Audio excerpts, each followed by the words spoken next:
Hello, once again, to the Mythos podcast. It's us, the guys in the Mythos podcast. It's good to see everyone. Everyone's looking very beautiful. Here are the Roscoe brothers, me, Jingles Roscoe. I'm Smiter Roscoe. And as usual, we have our very good, dear good friend. Stop. Pie Man. Again, I return! As well as super secret hidden boss of the apartment, Josh. But guys, what's going on? Everybody! So, I was so happy that they'd let me be here. it is so good to see everyone. Thank you for taking me in from the rain. Stop trailing in mud and water, Josh! All I can think is Neville. Yeah. That potato Neville. Hagrid's butt crack. Hagrid's butt crack. Leave Hogwarts never return. Okay. And then he became zombie pumpkin Magisword. Yeah, he did. So here, we got everybody here again today because I guess a new year happened? I wasn't paying attention. Kind of flew under the radar. Yeah, I didn't notice. It couldn't have been in the news. I didn't hear about it. Yeah. I didn't read about it on Twitter, so that means it didn't happen. Yeah. People were talking about a new decade that passed, Yeah. but not a new year that passed. Yeah. You're telling me 10 The years decade happened thing. between December and January. You're telling me 10 years happened in between there? I'm not saying that they're right. I'm saying that that's what they're saying, but they could be right. Where are we They might be- currently? They're probably right. Are we They're still probably currently in the right. dark hour? Are we, I think so. Guys, did we land in a fold in time again? I think we might have. The prevailing opinion is that the world, in fact, did end in 2012, and that we're all just in a cursed The Mandela effect half-existence. saved us. Oh! We're We're trapped in the the Mandela effect. Mandela effect laid down its life for us. Yeah, We're like- that we're parallel universe just ate itself, and now we're here in this universe because something happened that we didn't realize happened. No, Is that you how that see, works? we are all Scotty trapped in the transporter beam on that derelict ship. Yeah. I don't know. Pieman, have you consulted with the Dark Lords recently? What does Yig-Zagoth say about this? Yig-Zagoth has been very quiet, actually. Oh. It's Nilfgaard who's been really chatting It's it up. really chatty lately. Been really chatty. I gotta lately. tell you, the Ancient Ones, pretty chatty lately. The Elder Madness Lords. The Eldritch Gossip. Fire. Is that how you use that word? I think that's what you use. Okay. That's what kids do. So, yeah, it's been like a long time. And this last year has been very interesting. This last decade has been very interesting. Don't know how deep we're going to get into conversating about such things. But I wanted to open up the floor and see what everybody was thinking. How was your last year? Did you enjoy it? Did you hate it? Did you die? Yeah, I died.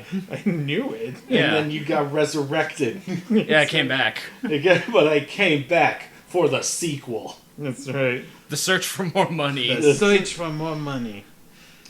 I would love to see Josh 2, The Revengeing.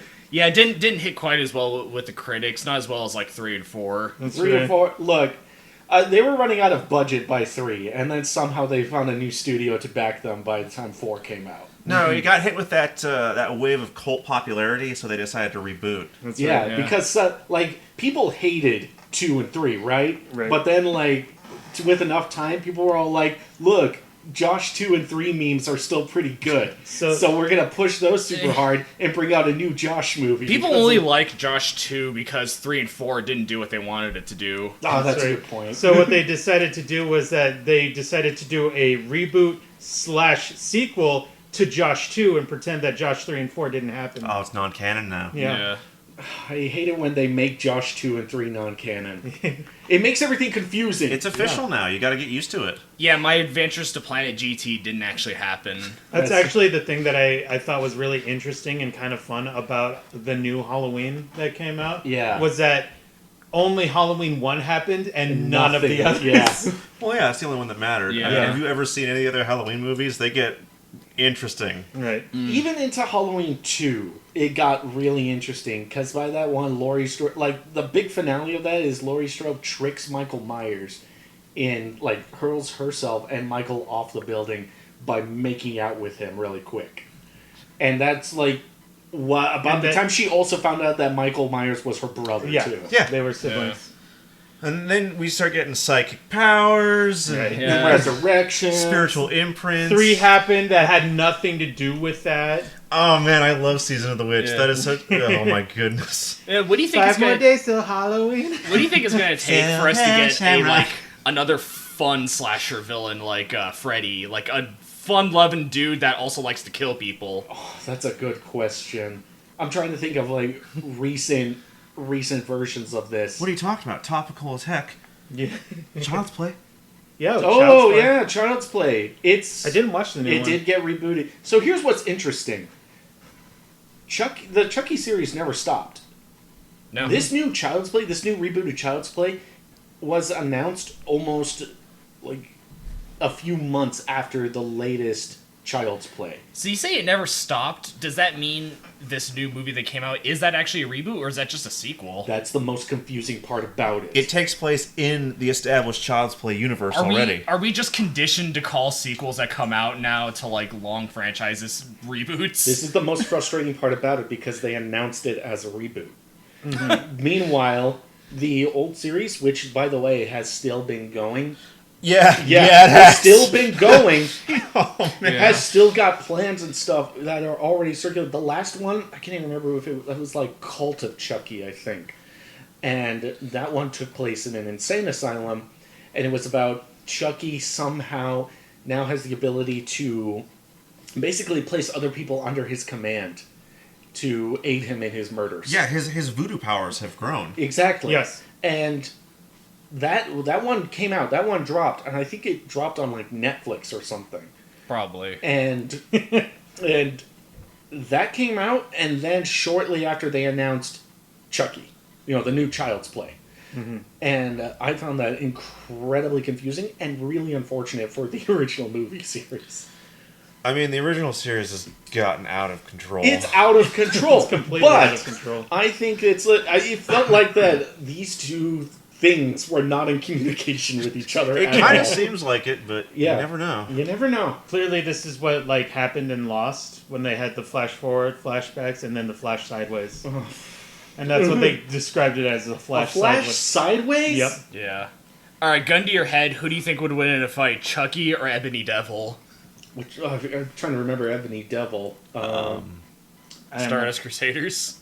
Yeah. Thank you. Yes. Sorry. Ebony Devil. Ebony Devil, because Ebony Devil is a stand and only stands can fight stands. Okay. Although, it is a temporal stand. The kind that you can touch and stuff. You can touch and stuff. Yeah. And regular people can also see. I see Ebony Devil pulling off just greater amounts of insanity just to be able to... Because Chucky, he's a little doll that can stab you. He doesn't have much powers beyond he's got voodoo powers now. Yeah, I was going to say. He's got kind of voodoo powers. No, the reason why he is even a physical thing at all is because of his voodoo powers. Yeah. That's true. That's what he did. He soul transferred into the doll, and then he was going to permanently become a doll, and unless he found a new body to transfer into. I guess they must have dropped that at some point. Actually, in one of the movies, I think it was in fact at the very end of Cult of Chucky, they left it on a cliffhanger, and that he was actually finally able to soul transfer into somebody. Mm-hmm. Yeah, well, originally he had to he had to soul transfer into the kid. Yeah, right. To escape the. My name is Charles. Was it Lee-Ray? Yeah, Charles Lee-Ray. Yeah, nice. My name is Charles Lee-Ray. Which is a great. That is a killer name. That is a fine killer name. If I've ever heard. Whenever they talk about murderers in books and in the news, they always give them their last or their middle name. Yeah. It's good. The middle name's important. Well, somehow for some reason, to me at least, addressing somebody with their middle name makes them sound like a criminal. A little bit. Middle names tend to sound kind of nicknamey. A little You're bit. not wrong. I mean, I always use my full name all the time, but Yeah. that's because of a That- family thing. Yeah, that's not exactly fair. That's like 4 names. Well, okay, And so I am a huge criminal, I should too, so- specify when white people use Ah. that. I was gonna say, to be fair, you could either go by Jingles or you could go by like 7 of 9. Or Jack of Knives. No, he wasn't in the 9 series. He's 3 of 13. There you go, Okay. 3 of 13. There you go. I like Jack Two- of Knives. Yeah, welcome 2 of 13 and 3 of 13. Thank you. I feel very. What a nice place. What Yeah. a nice place to just display our full names. Exactly. 3 of 13. Oh no, it's 3 of 13 and 3 of 13 the lesser. Yes, The less. so less. Well, who's 3 of 13 the greater? me? Oh, okay. Yeah, the lesser is the younger brother. Is, Yeah. is there going to be another greater after that? Or are you going to go to 4 of 13? Usually it's just 2. It's just typically in Okay. regards to yeah, siblings. yeah. In siblings, it's the In greater the would be biblical sense. the greater is it would be the older brother, Yeah. and then the The lesser. lesser. Yeah. That's why there's Was it James? the it was Greater? Sharp the greater and Flat the lesser. Or Archduke Poggle the Lesser, Yeah. Lord of the Geonosians. And if you ever die and come back, you'll come back as Jingles in all caps. Yes, Yes. I would lose my last name. No. He'd be. I would lose the Roscoe. He'd be Jinxels with an X Jinxels. in there somewhere. Singjles. Thank you. I would anagram my name and put an X in there somewhere. and Jack Snells. That's, Jack Snells. That's the mark of Xehanort or whatever they call it, and I'm exhausted now. I made a Majora's Mask joke and I was at full energy, and now Kingdom Hearts just pulled it right out. DLC for Kingdom Hearts, by the way. Remind, as in to remind you. That this game exists. Thank you. wait, Kingdom Hearts 3 came out? Yeah. Wow. For some reason, it feels like it just came in. I thought Birth by Sleep was Kingdom Well, that's Hearts because 3. kind of did. Yeah. Did it? That's Was too bad. it the genre defining generation exalting finale that we always wanted? No. Not really. I still thought it was fun though. It's I good. still need to actually play Yeah. It Woody was- and Buzz were there. Yeah, like it wasn't I guess it wasn't mind blowing, but it wasn't like horrible either. it. Yeah, exactly. I guess that's all we can It wasn't really- Kingdom Hearts 2, but it wasn't recoded. Yeah. It wasn't Duke Nukem Forever. Let's just be happy about that. Well, I I'm tempered happy. my expectations, Yeah. so that's probably why I wasn't as disappointed as some people were. Yeah. Those fires of hatred are great for tempering. Yeah, They those really are. are. Great. The fires of pessimism. Yeah, Kingdom Hearts came out finally. That was the thing. Yeah. Wow. I still need to play Birth by Sleep. You never finished it? No, I started it a couple times, but Oh. I mean, I have the HD collection, so I could actually Yeah. actually play it That's instead true. of kind of, sort of, maybe play it. Yeah. I think I can't even remember how far I got. I got to one place. I saw Brig, and I was like, okay. That's I everyone's see how this reaction. is going. All right. That's a pretty normal reaction to Brig. That was an interesting game for me because I did beat it, but I played through the whole game on a busted PSP, so the stick didn't work. Yeah. Nice. That doesn't sound. How fun did at you all. finish the game then? I made it work. That game, Because the stick wasn't fully broken, it's just it wouldn't do what I would want it to do, so I had to figure out, like... you have to compensate. Yeah, I had to compensate for it and be like, oh, I need to turn left, and I do, like, a pretzel motion to turn left. And that was just my life. But the game, you know what? The game respected your will of heart, so Yeah. it rewarded you. That game is That's right. significantly less fun when you can't control it.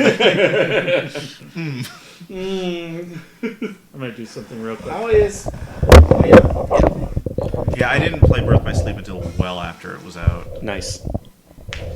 Yeah.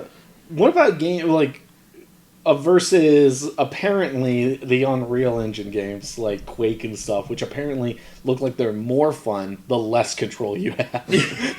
What's the thing? It only looks like you don't have control of what you're doing. Turns out you have a lot of It's control. really precise. Pieman, are Yeah. you telling me you have perfect control when you're breezing through the air and you're touching the ground for a second only to jump back off of it? Yeah, the only reason you touch the ground is to get more health because rocket jumping hurts you a little bit. It hurts a little.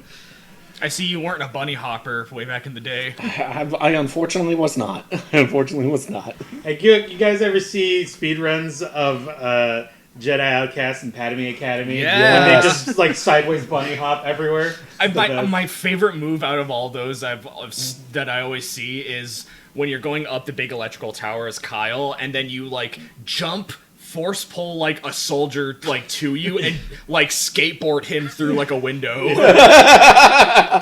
Like Dante from Devil May Cry. Rather than like making like the platforms in order to get up there, you just like skateboard your way on top of a stormtrooper. I love it. Honestly, from Beautiful. the description, that sounds pretty sweet. That's so sweet. Why do you think Kyle Katarn was doing that and spinning on the guy and going woo the whole time through and screaming about how this party's getting crazy? As his multiplier is increasing in the corner. Yeah. And then after a while, Kyle jumps off to do bullet storm onto a whole bunch of stormtroopers, and then somebody off in the distance just screams "Smoking sexy style." Whoosh. Smoking Force style. Smoking Force style. Smoking Sidious style Yep. is what it would be. Man, we got a Yeah. lot of video games this last year. We have. We did, It was didn't pretty we? rad. Jedi came out. That was not bad. I still need to play it. I'm still getting a ton of mileage out of Smash, though. And that's Oh, a year Smash. old now. I Yeah. think we all have. Oh, yeah. Oh man, so much Smash. Have you guys had any time to do Red Dead? I did. We beat Yeah. Red Dead 2. You Yeah. did, Smarter. Yeah, I did. And And you played a little bit of online too. it was a lot of fun. It was a lot of fun once the game started. Yeah. Yeah. Now, just hang on. You It's just cinematic. Yeah. I was sitting there with Josh, and he's going through the prologue, and I'm all like, and Josh is all like, I don't know, it's kind of slow, which is the right reaction, by the way. Yes. And Yeah. I turned to Josh, and I'm like, just give it 3 more hours. It's gonna really pick up. It'll open up eventually. I feel weird about that game because Red Dead 2 clearly has a lot of love put into it Yes. and a lot of unpaid hours. I was gonna say, Yes. it's more like sweat and tears. Yeah. I still feel like the team seems like they probably ultimately cared about it still, even though they Sure. were only paid for like half of those hours. Sure. You guys remember The about reason the? they did it. Yeah. You guys remember the Rockstar Wives debacle? Yeah. Oh, yeah. Is that like mob wives or basketball wives? It's no. It's way It's more way depressing. worse. Oh, it's it's- worse than that? It's Oh, just man. all of the spouses of like all the people that were in the Rockstar mines working on all the Rockstar Yeah. games. They're like, let They're us like, see hey, our family. let us see our husbands. Oh, no. Yeah. Slash Oh, others. no. But yeah, Oh, like- jeez. I feel really weird about that game because it's clearly like a high quality game and it is really cool. Yeah. But it is and I'm even fine with a game being kind of slow to start if it gets really good, but I think that was just too slow for me. Oh, It's fair really- enough. And slow. I think combining that they went way more on realism on the controls than for fun, like it just made it feel kind of frustrating Right. to try and make it do what I wanted to do. You know, like whenever you'd see videos of Shaq and he's tripping and he takes 37 hours to fall because he's so big and he's got to fall in like bits. Imagine that for He's gonna fall in bits. bits. Yeah. Imagine that for every single character Yeah. in the game. Yeah. And Every like, time you trip on a rock and the game is all like, you're falling now. yeah. And Arthur Morgan's like, oh, Dutch, why? Like, I don't want to control like I actually have tuberculosis. Like that was a similar problem I had with GTA 5. Was Yep. it was yeah. the same thing. What Like happens to GTA 5? trying to maneuver the character around was frustrating because they just go in their own direction that they want to go in. I feel, in my personal opinion, what makes up GTA 5 is that the driving mechanics feel really, really good. Yeah. And it's fun to just drive around. My favorite thing, I made a little game out of it. It's called How fast do I have to go to eject the person that I'm running into out of their vehicle? Oh, that's a classic. Because since they implemented the ability to hit somebody so hard that they eject from their vehicle, like, yes, please. That's why I especially love the driving in like Saints Row 3 because the game was like half Crazy Taxi and like half GTA. Yeah. That's awesome. That's Because awesome. I would play like GTA 3 and like Vice City and stuff, and the best you could do is just kill the driver. Yeah. And then when they'll go.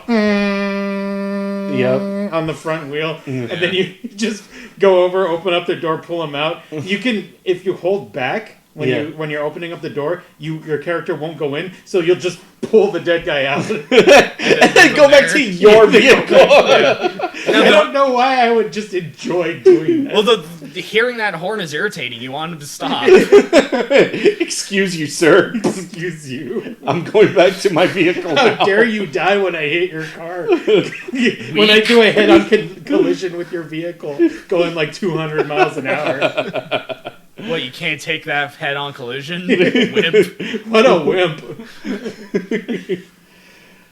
But yeah, Red Dead 2, I loved the story. I thought the story was amazing. Yeah. The story was great. But playing that game was almost not fun. Mm-hmm. And I feel bad. Because Red Dead 1 is one of my favorite games of all time. Right. And that's because the story is likewise very, very, very good. Mm-hmm. But you can also play the game without being hugely frustrated by everything. So it's really unfortunate because those extra steps to pay attention to realism don't actually feel like they reinforce the larger theme and narrative of these cowboys banding together, having good times, and then eventually that all falling apart. Versus, like, let's say, Death Stranding, which I love. It has a lot of attention to realism. Not nearly as much as Red Dead 2. yeah. It does have elements of paying attention to realism. You have to pay attention to how much you're carrying, how you're carrying it. But all of that serves to reinforce what you are in the story. You're a delivery man. You're supposed to be paying attention to all of this. And if you're not, and if you're forcing poor Sam to go up a sheer cliff because you think he just should be able to, then I feel like a lot of that's just on you. Yeah. But again, that's me. I think that's also a good example of striking that balance between realism and making it fun. Right.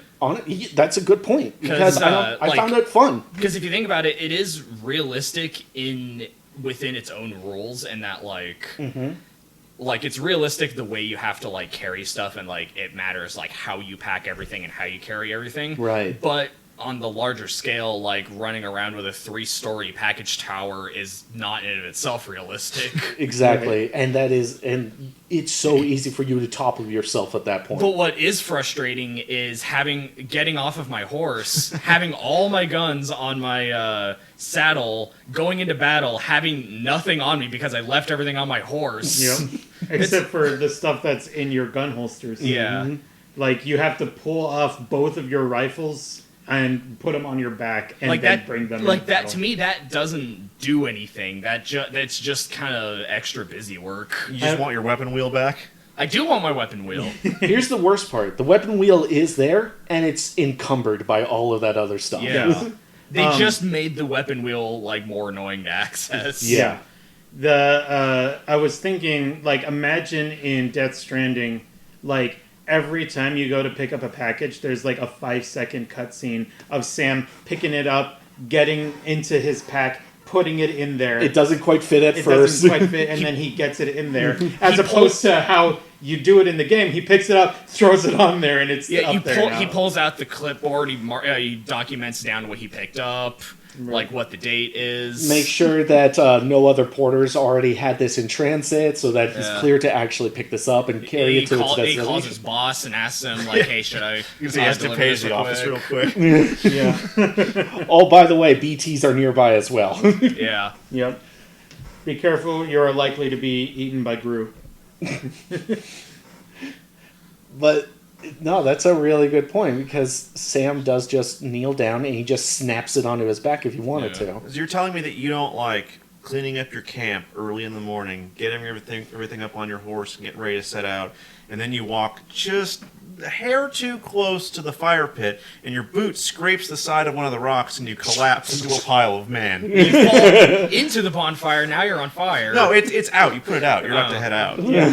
But right before you do it, he does this 30-second animation where his legs are slipping out underneath him. He's going, no, Judge Webb! He's losing his balance as his center of gravity moves upward in his body. And then Micah kicks you in the ribs and goes, "Hey, Black Lung!" By the way, when you fall down, your hat falls off. So you have to just get up, go back over to your hat, hold down 3 buttons so that you can confirm that your hat, which is in the middle of this field, is what you want to pick up. And put back on. And as you- only then you accidentally pick like herbs that were like next to it and add that to your inventory. And as you finish picking those herbs, you turn your head slightly and get a full face full of your horse's lovingly rendered genitals. Yeah. I was gonna say you turn around and then you're getting mauled by like a cheetah. I was gonna say Or a coyote. you turn around and the horizon happens to be there and the sun's coming up and now you're blinded. Yep.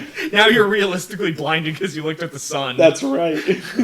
The rest of the game, you're going to have the shadow from a corneal burn on your vision. I was about to say for the next 30 minutes of in-game time. Yeah, you get like the floaters in your like vision.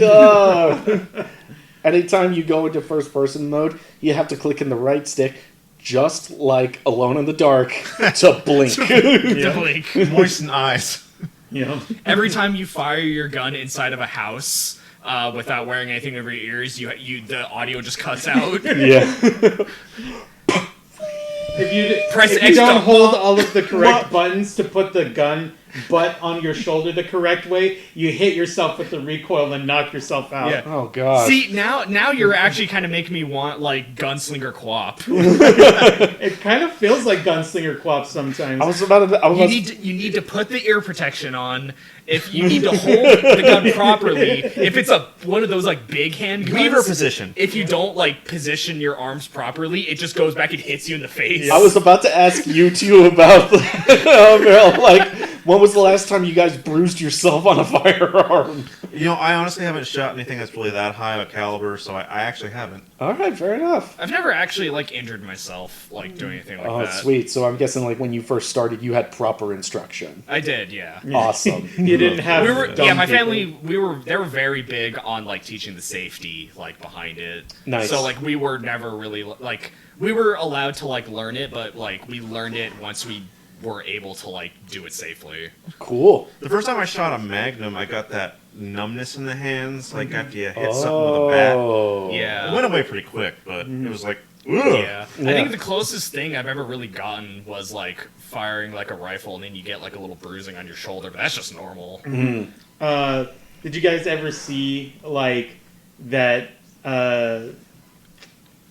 that review that guy did for horseshoes and hand grenades? Oh yeah. And it was just all like, I don't like guns. I don't think guns are good. And like that's his whole thing. While like gameplay of this game is being done, as he's trying to figure out how to fire this. That weapon. was Polygon, wasn't it? Yeah, that was Polygon. Yeah, it was just Yeah, all the like guy was just being a killjoy for like 20 minutes. Yeah. yeah, just talking about like talking about the weight and violence of actually having a firearm and how triggered he felt because his like family, like his dad or someone had like a gun in the house. Yeah. And like it made him feel like creeped out, and it's like, oh, dude, come on. Yeah. None of this actually has anything to do with the game that you're talking No, about. he does not talk about the game once. No, He doesn't. Did he even mention the game at No, all? No. no. There was no. It's kind of I feel like like that. he did, It's like it makes me think of like an older article that might have also been Polygon. It was either Polygon or Kotaku. Well, yeah. Yeah, where they were Well, it doing. could have been rock paper shotgun. Let's be honest. No, I don't think it was Rock Paper Shotgun, Yeah. but it was. They were doing Guitar Hero 2, I think, Oh, and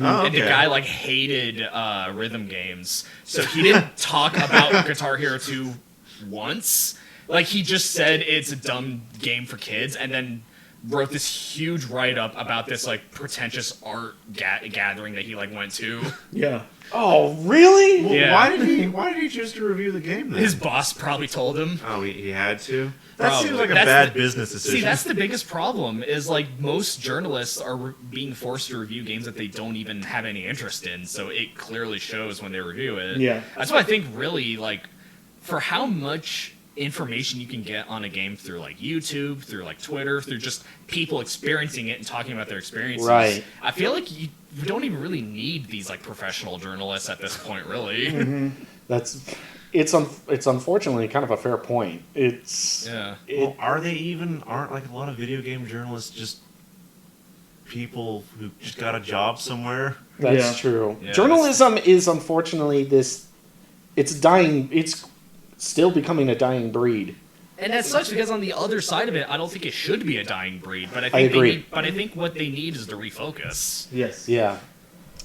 That being said, why don't they all just do the right thing and just find an obscure YouTuber doing a review of a video game and just copy verbatim what that dude is doing? That's literally all it is Yeah, now. that's what they've done. That they do that on a regular basis. None of their stuff is original. How about that True Hero just copying Dead Souls and all those other reviews? sells. Yeah. That sells. Yep.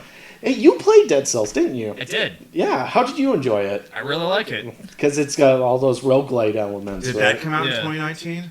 I don't know. I think it came out in I want to say 2017. Oh. Probably. I had a hard time keeping track of stuff. Yeah. Yeah, I'm now to the age where I don't even remember which year things happened, so I have to look it up They constantly. announced an expansion for Dead Cells in 2019, so it's relevant. Okay, all right. So that's how we're going to tie it in. All right, cool. There I you was go. just going to carry on about that dude plagiarizing. Yeah, that guy's great. And then... Now that guy, like, he was known for that, like, after that all came out, because, like, all of his articles yeah. were the same thing. Oh man, Oh, he yeah. got super fired. Yeah, he he got did. inspired. Like super- Gene Simmons' son making And then his he made manga. his, like, non-apology on Twitter, where he was saying, like, I'm sorry I got caught, basically. Yeah. No, I think a big thing that happened this last year was the perfection of the non-apology. Those were Yes! really refining. Those were really refining out, I'm weren't they? sorry that you didn't like what I did. I'm sorry that I you're got mad. caught. Yeah. The word sorry is used, but never Is there an is apology? an actual apology. Oh, God, it's great. I'm sorry that there was this outcry of one thing at one point. Yes. I'm sorry you guys are upset. There was an embarrassing esports moment, and you guys got mad at us, and we're sorry. What are we supposed to do? Because you're going to be upset either way. Yeah. I don't know. Maybe give Blitzchung his money and unsuspend him. Even if they do that at this point, the damage is done. They will have actually apologized at that point. Yeah. They have not actually apologized yet. Nope. Yeah. Didn't they I don't cut- care how long and beautiful Blizzard's president's hair is. Didn't they cut his band down to like 6 months? Yeah, they Something cut, like that, they cut yeah. it down, but that they didn't stop doing it. And they Yeah. still didn't pay him. Yeah.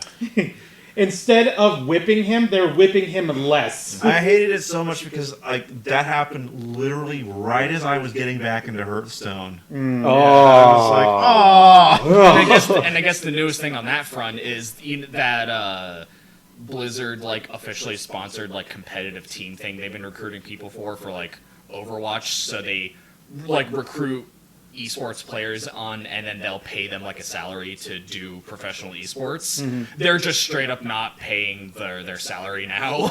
That's good stuff. Wait, so they started their own competitive team, their own sponsored team? Yeah, and they promised like a salary to the teams that'll play for their competitive league, and then they're just not paying their salary. That's Oh, unfortunate. wait, you just mean competitive Overwatch in Yeah. general? Yeah. Oh. Yeah. It's like I'd have to read on it some more because I'm not a elite esport player, but I did remember reading like it's some kind of like get together of like they recruit teams to like play professionally, and then they promise like this amount of money if they keep with it, Fair enough. and on top of whatever their like winnings are. I happened upon a Esports. I happened upon a 4 comma. Esports. Sports, television, Television? television to Xbox. So, I happened upon this 4 comma the other day, a 4-pound comic, and Oh, is that the slang for it? well, the 4 coma. That's what we always refer to it as. Okay. Yeah. You remember?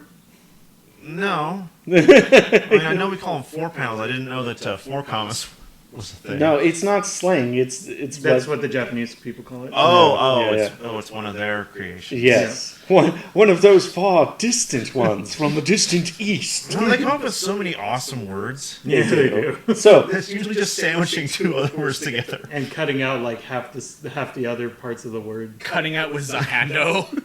I love kombini. Just grab a syllable from one word and a syllable from another. Doesn't matter where. Just throw them together. Yep. New word. new word. There you go. Turns out that Pie Man is actually just a small nickname from a much larger name. It's unpronounceable. What a beautiful language where you can just make up words and people know what you're talking about. I mean, that is the best kind of language, honestly. So I saw this comic where it's what if Pokemon had YouTube accounts, like the Pokemon themselves, Yeah. and it's Jinx. It's the first panel is Jinx doing like a beauty tutorial. Oh, she just do makeup tutorials. The second panel is a outside source. It's Loudred doing a discussion video of Jinx feuding with this other YouTuber. He's a YouTube news guy, huh? I like it. That Yeah, makes the The sense. third one is Jinx talking smack about this other YouTuber. And then the fourth one is Jinx doing an apology video. She's on the floor in her kitchen. She's all red-faced because she's been crying. She looks hideous. I'm a little disappointed Loutred wasn't like a social experiment, like, / prankster. Thank you. Get ready for a social experiment where we go up to strangers in public and just slap them upside the head. Let's see what they do. Punch this guy in the teeth. Oh. Yep. Let's do a social experiment where me, my girlfriend, and my best friend all pretend that we're assaulting my girlfriend in the middle of a public park. Also, my best friend doesn't know that we're doing this. Yeah. Even though their best friend clearly looks like that they know that they're doing Yeah, it. the reactions of these strangers that are wearing microphones. My Yes. favorite is still, we prank my best friend. Yeah. And you know, Slowpoke would be an ASMR channel.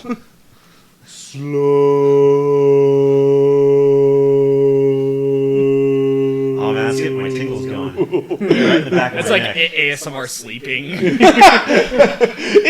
It's just him. It's like a 5-hour video of him just looking blankly at the screen. Yeah. Then you find out retroactively, no, he was asleep the whole time. Yeah.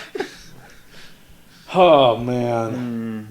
ASMR channels. Was that 2019 or is... No, I don't know. That's Before before that, that. okay. That's been around for a while. I was going to say, I think 2016 is when they were. I'm the really same getting boat big. as you. I don't know what happened But it's when kind. anymore. I feel like it's kind of stayed relevant, like through to 2019. A little bit. So I All was. that Joker ASMR, how about that? There we go. I don't think I'm familiar with that.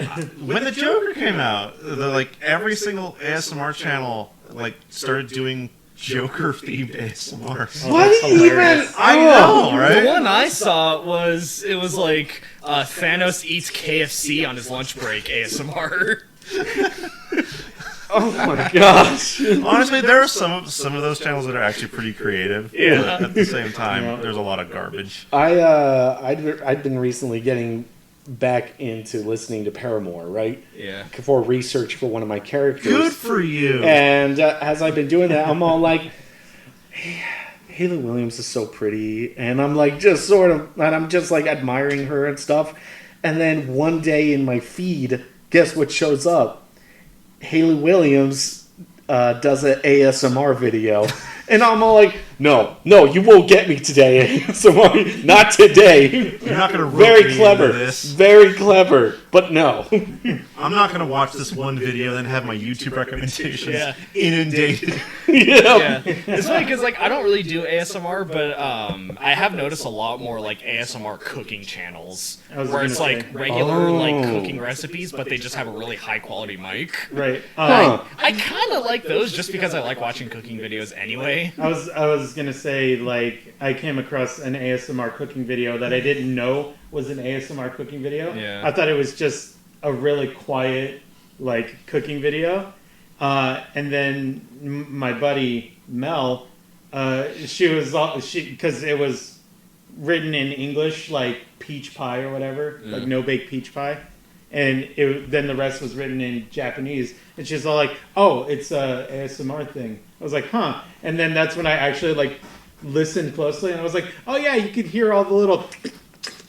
And I was just like, I don't care. They gave me the recipe, and that looks delicious. I like it more for the recipe than anything. I think this last year I've been watching more cooking things than I have in such a very long time. I think the weirdest one that I saw, though, because it was such a non-recipe, was like ASMR strawberry milk. All they did was they just chopped up some strawberries, put them into a glass, poured some milk on it, and then that was the entire video. It was like 2 minutes long. Thank you. I was hoping that would have been exactly what it was. I think That's beautiful. They were going to use Hershey syrup or something. Like the only thing I can say really is that they had like a little glass milk carton thing with like the triangle opening on the top that was actually kind of cute. No. Funny. It'd be like a fun thing to like serve milk in, but like Fair that's enough. it. Yeah, fair enough. Yep. But now I'm getting a lot of cooking related things. Christy Carlson Romano apparently has been doing a cooking related thing on YouTube. What? Yeah. And that's been great. Yeah. Ren Stevens herself is cooking now? Yeah, except she's Kim Possible now. Don't talk about Ren Stevens. No, she's Ren Stevens. There's also that cooking channel that I told you guys about. That it's like the Japanese cooking channel where the titles all sound like they're having a stroke. Thank you. Yes. Yeah. That was so good when you It's, shared it's it. like don't eat the cucumber cold when mash the beans more nutritious than flour. That yes. Yes. It's nonsense. The translation is Yeah. not one-to-one. It's not what one you're to saying? one. I would love to hear somebody announce the titles of those things at the very beginning of the video, just so I can hear that Yeah. beautiful English. I will like on the video version of this post like a link to that channel because I actually do like their channel. I just Oh, yeah? it's in kanji and I can't speak kanji. Fair enough. Nobody can speak on I can't speak. I don't speak hieroglyphics. That glorious Nippon steel. Oh, what if it was that, but like a blacksmithing channel? So Yeah. like the titles were nonsense, but they're making like a knife or something. I'd be on board. That's I good. wouldn't mind. I know that I'm seen as a lunatic for.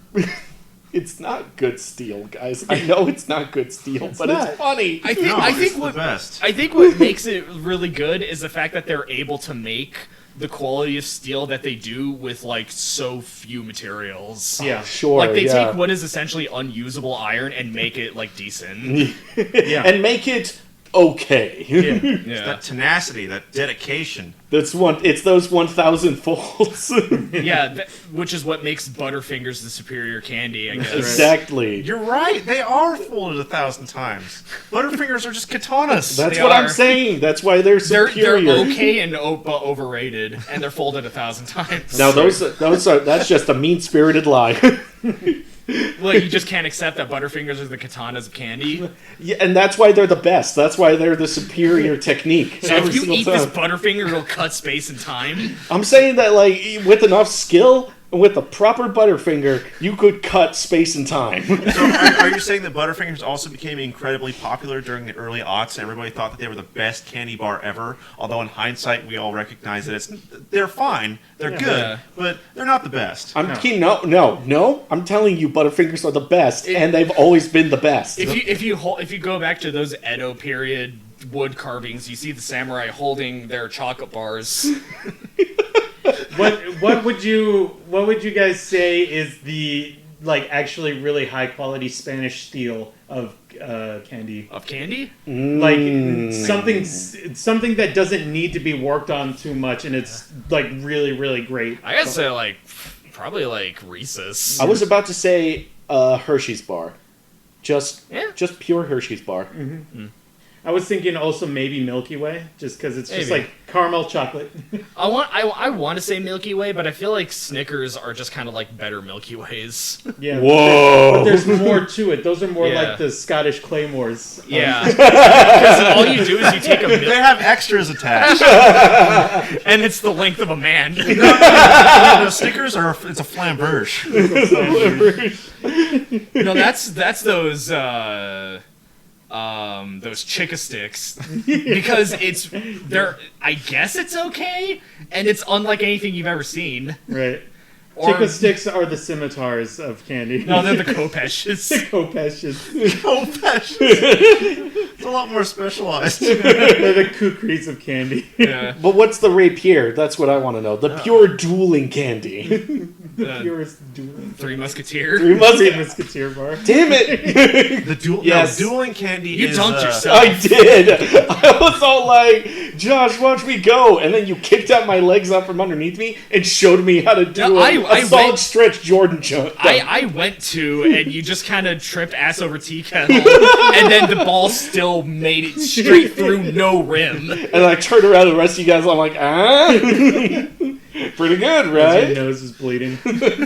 You still scored. Still, You did it. just SMT. And it was the winning point. It was the winning points. I can't see so good now, but I mean, we got it. Yep.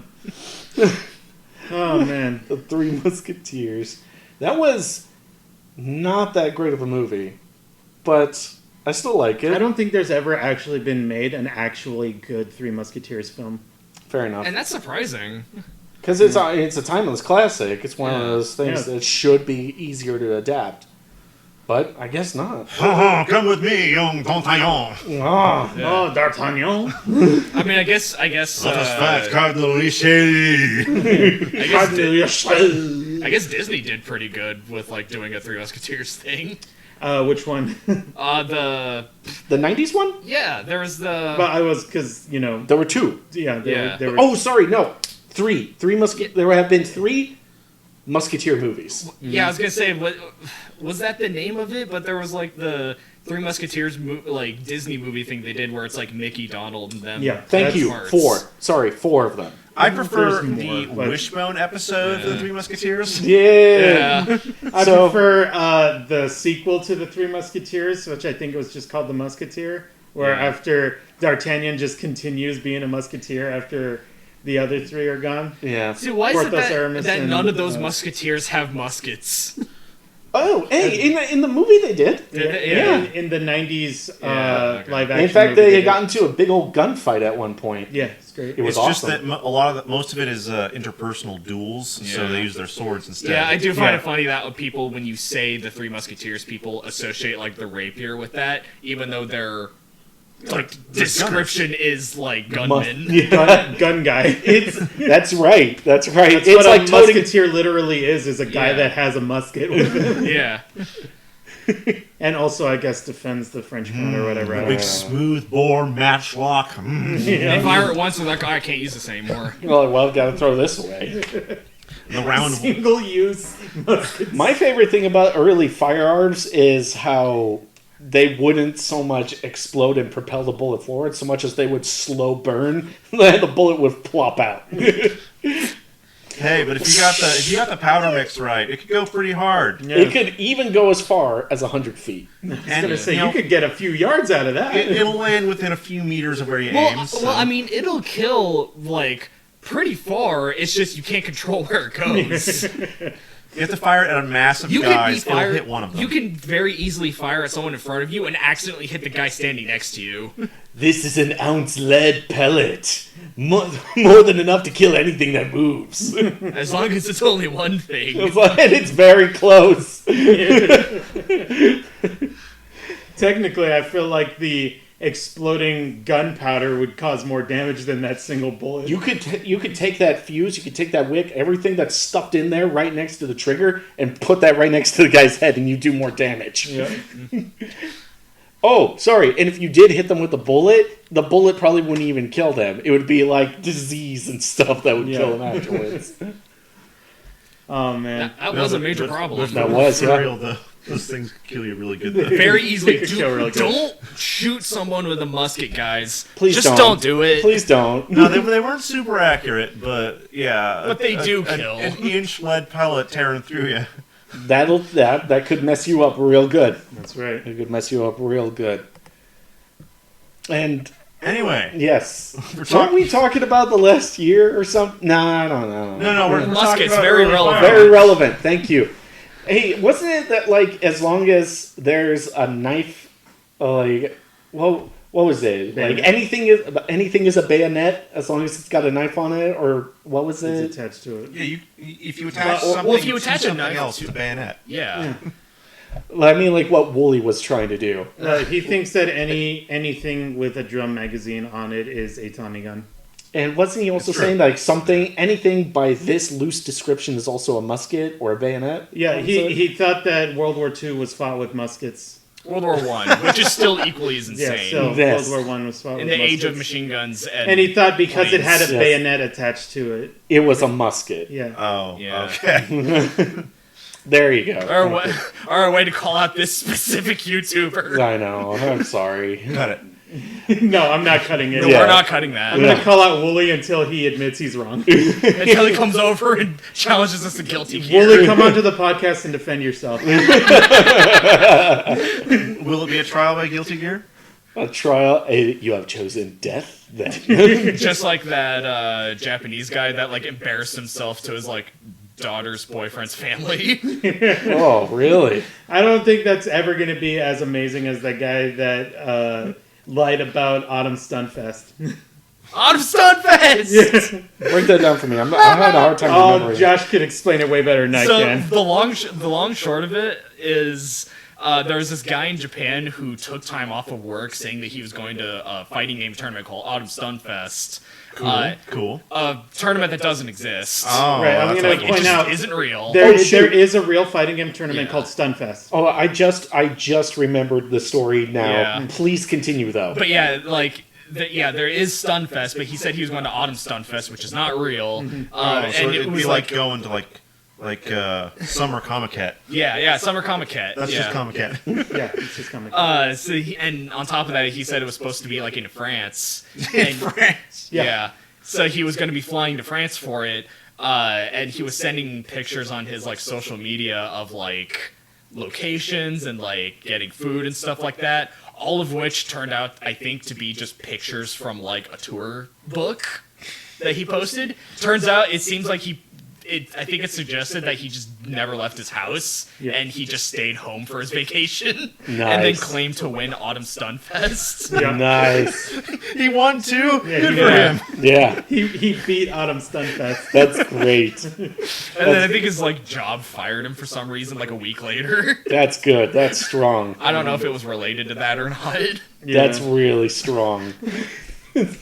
No, not only did I go, but I also defeated all of my opponents. I totally won. I also won Evo. I totally won $1 million in France. It's like saying I'm going to Winter Evo. Yeah, pretty much. Oh boy. Winter Bevo. Winter Evo. Gosh, wasn't who was it that who has been getting kicked from tournaments recently for fixing matches in fighting games? Captain something. Captain Zach. Captain Zach. Thank you. did. Yeah. Was banned from For certain fi- tournaments because he was fixing the. Was he taking falls? No, No. other people were taking falls for him. Oh. That's Yeah. even more scummy. I really don't like. I'm just gonna point out real quick. I don't like Captain Zach. He is a filthy Bayonetta main. Now I don't dislike him because he's a filthy Bayonetta main. Because there's other Bayonetta mains that I'm cool with. Yeah. I don't like him because he's a huge ass. Yeah, I was gonna say after seeing that finals footage of him just faffing about at like grand finals Yeah. when they were told, okay, play the match now or you're disqualified. Evo Grand And Finals. Evo Grand Finals, and then hearing about the match fixing was very satisfying. Oh yeah. Oh yeah. Sometimes it just all plays out, and it just plays out well. I was like, you know what? That sounds about right. Yeah. Yeah. All the dominoes came into place. Yes. boy. Oh, guys. How do you feel about what is your opinions on Bethesda right now? Oh man, it's all burning to the ground. You mean Fallout Elsewhere? Yeah, Near elsewhere, and far away. near, far, wherever you are. Is it still? Is that still burning? It's still burning. Is it Bethesda or is it ZeniMax? It's a little of both. It might be a little bit. Of I both. haven't heard anything recently about 76 or anything. So this. I mean, after the last thing that we heard about, which Yeah, is that was as far as I know, that's still the most recent thing. But I don't think the fires are going to get quenched anytime soon. yeah, I just wait and see now to hear whatever new news comes out. Like about the only 76. real other news I can even think of would be like them talking about was it Starlight that they were working on? Like some kind of unknown project. I think you're so. right. Yeah, I think it's like I want to say Starbound, but it's not Starbound. Yeah, because that's a like an different indie game. Yeah. I think it was like Starlight or something like that. It's like completely reset production from what I hear like multiple times, so it's probably not going to happen. Yeah. That's like, and the fact that Elder Scrolls 6 is still going to be on Creation Engine, which means it's going to be Skyrim 2.5. Really? Yeah. Nabbit. They're never going to retire that engine. That means we can just reuse all the mods. You know, Yeah. You know that creation engine is old enough to legally drink. Yes, it is. Is it? Yeah. That's nuts. It's been through a lot, and it's been pushed And that's- far beyond. And its that's limit. also not to say that like an old engine is automatically bad, but they don't have the talent to make it work, and it's a bad engine to begin with. So Yeah. in this case, many people agree they need to upgrade. Yeah. I can't wait to see whatever patched together mess they make. It'll be so much fun. Oh shoot! I just remembered, and And by the way, I say that as somebody that likes Skyrim. right. yeah. Oh gosh, that must be a deadly blow. Yeah. I wouldn't say it's a deadly blow, but it is a blow. Yeah. Like, to the point that I'm probably not going to buy it unless they do something especially mind-blowing with it. Sure. Bring back Jarl Balgruuf. Yeah. Now you play as him. Yeah. He's the greater, by the way. We can all protest by just playing Daggerfall. I actually kind of want to play Daggerfall. I don't. So before I forget, Josh was really good about bringing this up earlier in the week for a small topic of discussion. So Pokemon, Oh, right, the Pokemon Direct. Yeah. We should talk about that real quick. yes. Pokemon Mystery Dungeon! Pokemon Mystery Pokemon Dungeon, Mystery Dungeon right coming back. off I am actually excited to hear that. I like Rescue Team DX. the little sort of painterly background opening Yeah. that starts off with. Yeah, it like looks it. nice. I'm happy to turn into a Pikachu once more. I Yes. can't wait to live out my fantasies of being my Pokesona, or whatever Yes. you call it. Thank you. I hope the game changes, though, so that you can just pick what your Pokemon is rather than doing that dumb quiz. That No, makes you have no to sense. research the combination. No, gotta do no, the no, dumb no. quiz. You got to push your finger down on the touchpad so that I can determine just by your fingerprint what Pokemon you are. That was which one was that? I don't know. It was like during like the later ones. Red Rescue Team? No, Red Rescue Team and Blue Rescue Team were like Yeah, a couple of the first first ones. This is what they're remaking. That's what they're remaking. Yeah. Yeah, Is they're combining Red and Blue Rescue Team into DX. which I'm so happy about. Yeah. Yeah. That was always such an interesting game, just because despite being Pokemon and clearly being very kid friendly, it actually has a legitimately well written story. Yeah. It With does. actual characters. Yeah. Yeah. It's It's so not what you expect. yeah. It's got the 1,000-year door effect to it, Yeah. where it's just like it's Mario, but it's a really, really good story. And my favorite thing about that is the side characters that you all get. Right. Like Thousand Year Door has some of the best side characters that you get that tag along. They're all great. Oh yeah. If Goombella was so great, why wasn't she in other games? Because they refuse to bring her back. It's because she tattled too much. Yeah, she's a snitch. She's a Nobody snitch. wants to snitch on their team. That's a Goomba. Stomp on him. Yeah. Yeah, she was a race trader. That's why. yeah, she is.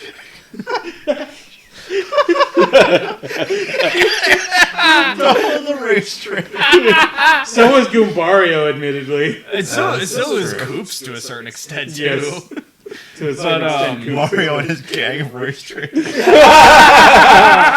That's what you get. Is just so all of your companions in all the games are race traders, Yeah. What about? except for in Super Paper Mario. But Oh yeah. But yeah, like it's really weird because I remember reading an article where they were talking to Nintendo about how they came about developing the other Paper Mario games, starting with Sticker Star, and they did mention that they tend, like their quote was like, they tend not to look at the previous game to work on the next game. They just try to make something new. And it's like the one thing everybody wants is for them to look at the old games and try and build on that. Yeah, exactly. Because that's how you end up with Sticker Star and Color Splash. Oh, My fuck. Most people would say Super Paper Mario, but I still feel like Super Paper Mario is underrated.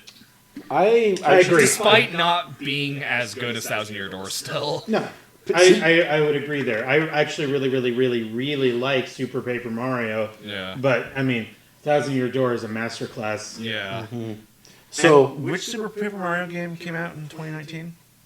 none. None. Okay. None. Not a one. It Not could a one. not- dude, Paper Mario could not be more irrelevant at this point. You're right. We started off talking about Pokemon, dude. Yeah. Man, you remember when Paper Mario teamed up with Mario and Luigi?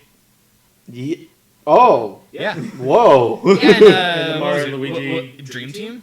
No. Mario and Luigi is like paper something or other. Paper Jam. Paper Jam. It's Paper Jam. Thank you. Oh yeah, okay, I remember now. It looked cool, but I didn't get it. Yeah. It seemed really interesting because I also liked the Mario and Luigi games. Yeah. When's Princess Peach gonna get a new game? I know. She Super needs to get a Princess- new Vibe Scepter. A new Super Princess Peach? I'd be down. A I'd be new down, Hyper too. Princess Peach. The Switch is a prime platform for this. Come on, Nintendo. Switch is a prime platform. They're just letting all of these prime franchises just burn away. Well, Yeah. they're too busy just printing money. Yeah, Letting it burn away on the paper it's printed on. that's right. You know, when the Pokemon Direct was popping off, I thought about being a ne'er do well and just typing in chat a whole bunch of times. Smash, smash, For the Pokemon Direct. for the exactly. Smash. I It's mean, how I got literally, for Smash. the biggest reason why I was watching the Pokemon Direct is just in case. Yeah. Yeah. I literally watch all of Nintendo stuff for just in case. And not even, like, just ignoring that you like Pokemon. It's like, maybe they'll announce Smash this time. Yeah. I just want to know who's the fifth character. We can't even guess. It could literally be anyone at this point. It literally can be. It could be anyone. you. It could be me. Yeah, it's getting like the Tekken 7 effect. I was gonna say. You're walking down the street with your friend, you turn your second back for like 5 seconds, and suddenly they're in Tekken 7. The right. only prerequisite that Smash has got going on for it is that they have to be an original video game character. Yeah. And that's it. It could be anyone. Yeah, Tekken 7 doesn't care. No, they brought in Negan. They don't care. Yeah, the fact that they brought in You know, Negan shows they do not care. This is such a weird tangent, and I just need to get this off my chest since Yes. I talk about Tekken 7. Yes. Am I the one who feels like the main theme song for Tekken 7 was probably written by Kevin MacLeod?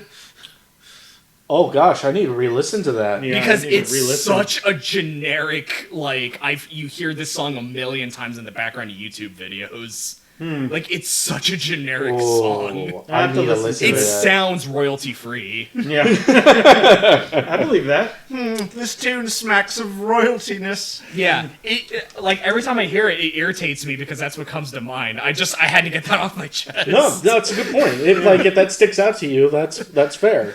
And who knows? Maybe I'll check it out sometime. Yeah. Yeah. As far as the Mystery Dungeon games go, I think they're really cool and really well written. I didn't play a whole lot of them because I played Red Rescue Team, and I think I called it good there. All right, so just drawing off of as much of your own memory as you can before, we inevitably look it up. As you roll back in your brain, bro. Roll back in there. What do you see? I see nothing. Nothing but fog. I see darkness. So, what Pokemon are you going to try to be, and what Pokemon are you going to try to have as your partner? Charmander and Charmander. Nice. Okay, Leon. Okay, well, I'm going to... Do the pose, Leon! Do the trick, Terry! I'm going to try to be, like I did last time, like when I first played it, I'm going to try to be Pikachu. Holy, who? I would've know. thought? I'm shaking things up right That- now. oh, no. I know. That's a left. I'm going to hook try right to be there. Pikachu, and I'm going to try to partner up with Squirtle. Yeah. Yeah. That makes sense. That's what I did when I was younger. Yeah. I I could actually look them up and see what the Yeah. options were back then while you're Yeah, thinking what about what it. are the options? There were more than you thought there Yeah, were. there's going to be more now. Yeah. Oh, are there? Yeah. That's I great. think I would like to be a Charmander and have an Oshawott as my partner.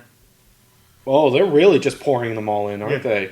Because I don't Yeah. remember Oshawott being available in that. Not in the I- original, no. No. Yeah, You I can don't now be remember. all Pokemon. You can be every Pokemon. Pokemon. If they have, You can pick from all 1,000 Pokemon. if they have that, people I'm are gonna gonna play be as a like, Tyranitar. if they do that, people are gonna be all like, oh, so you can put all the Pokemon into Mystery Dungeon, but you can't all put all the Pokemon in Sword and Shell.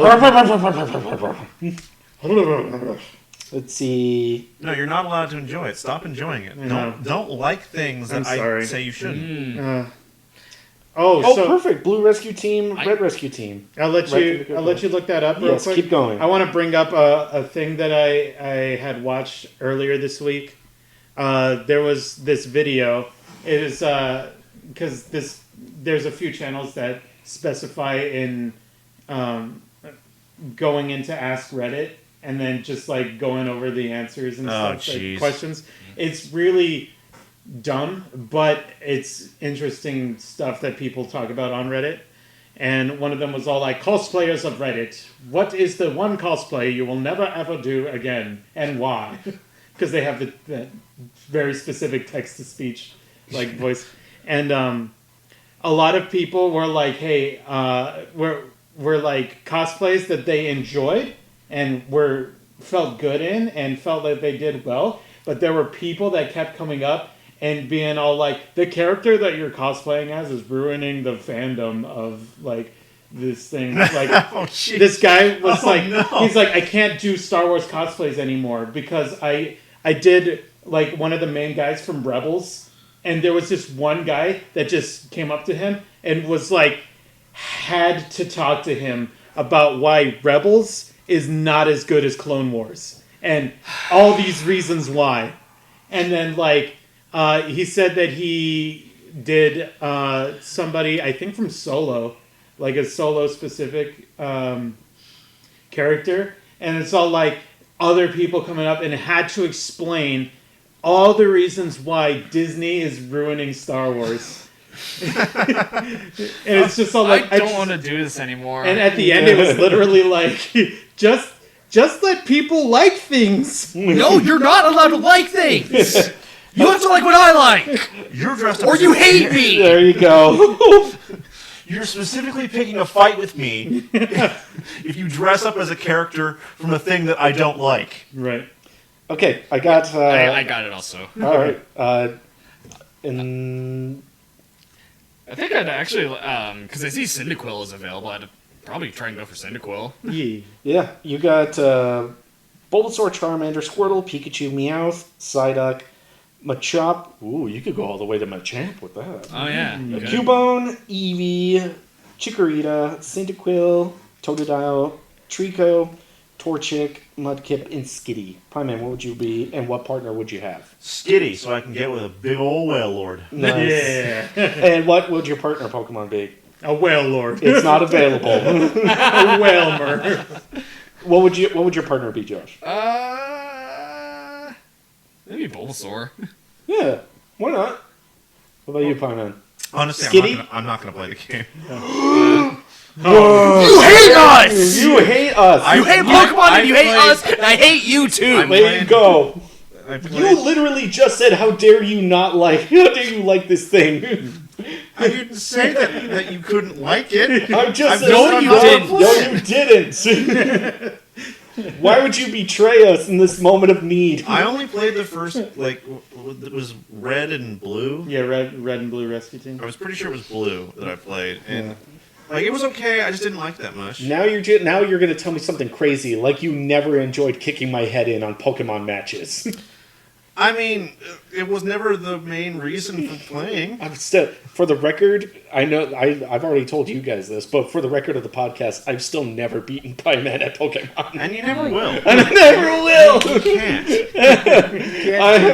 Pieman, one day I will defeat you, and it'll be because of friendship.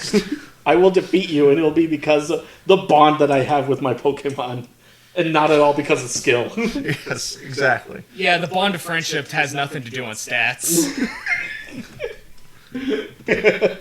My Pokemon and I are good friends, and we can rely on each other for victory. And Pieman's like, cool, so what does that translate to EVs and IVs then? Yeah, your bond of friendship isn't going to increase your IVs ever. The bond with my Pokemon will persevere through all. Yeah, well, I force-fed my Charizard a bunch of calcium, so... As he's over there chugging milk.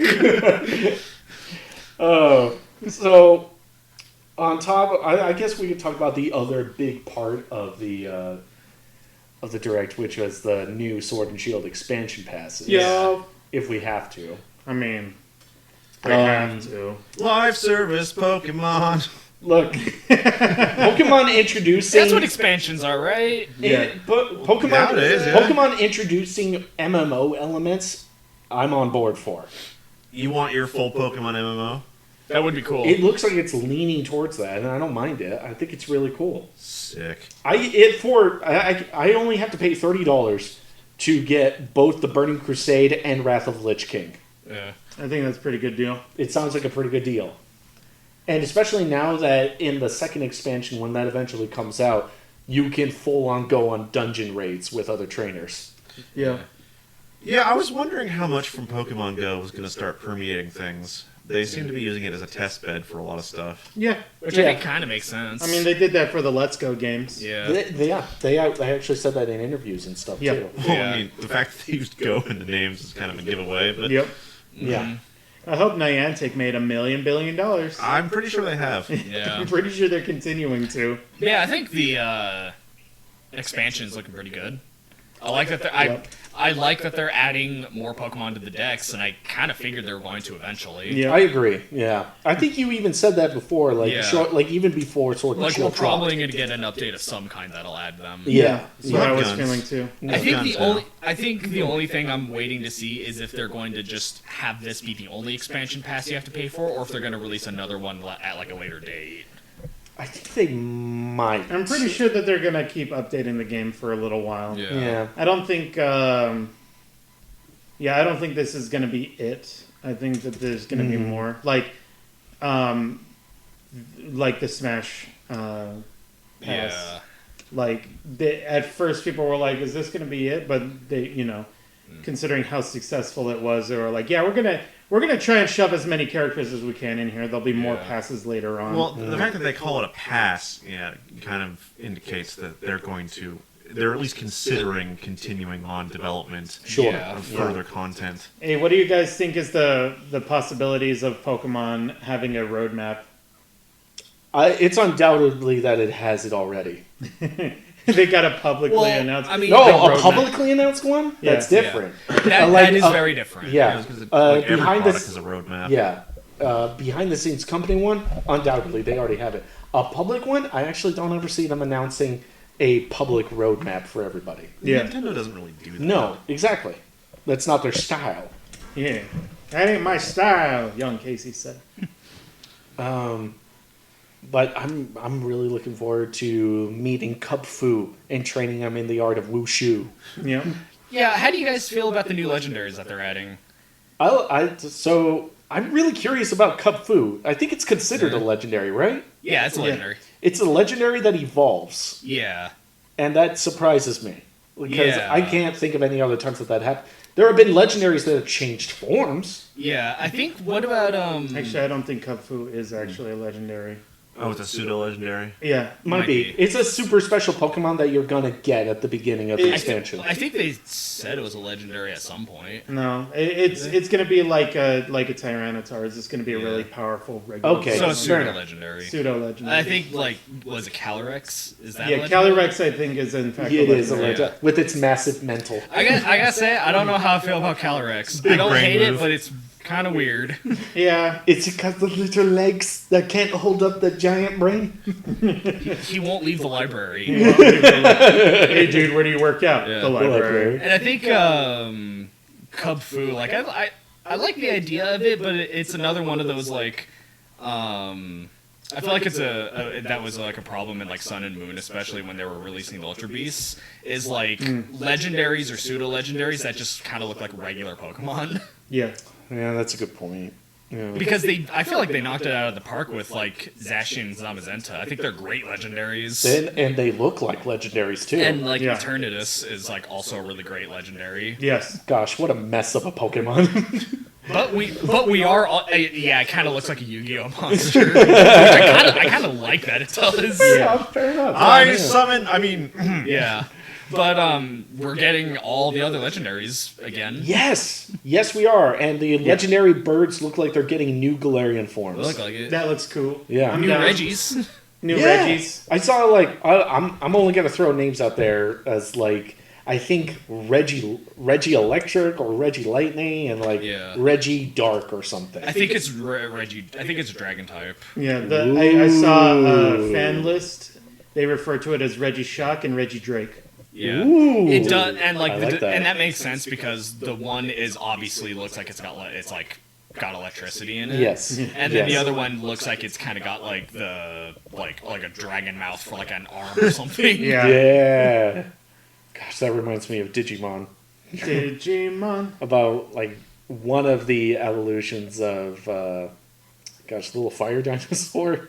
Agumon. Agumon. One of Agumon's evolutions being just like like he's got a dragon cannon for his arm. Yeah. Yeah. But I'm seeing like Zapdos looks like it's going to be rocking dual type dark and electric type to me. dark and electric. And I'm seeing some fairy type influence on Articuno for me. We gotta inject more And fairy. I actually, that's another thing. It feels kind of weird to have like a Galarian form of a legendary. It is That- very if that is interesting. what that is. That's a good because point. the legendaries suggest that it's like the only one like it. So Yeah. are there just wild Zapdos that grow up in this other country? That's a good question. It's kind of weird.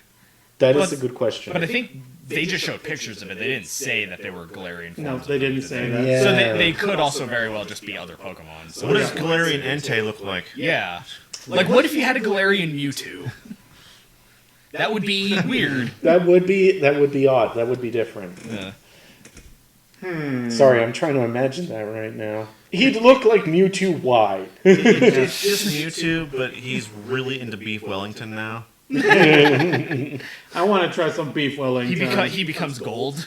The golden Mewtwo. Yeah. So that he can defeat, I don't know, like Machamp Blue. Yeah. Super Machamp Blue.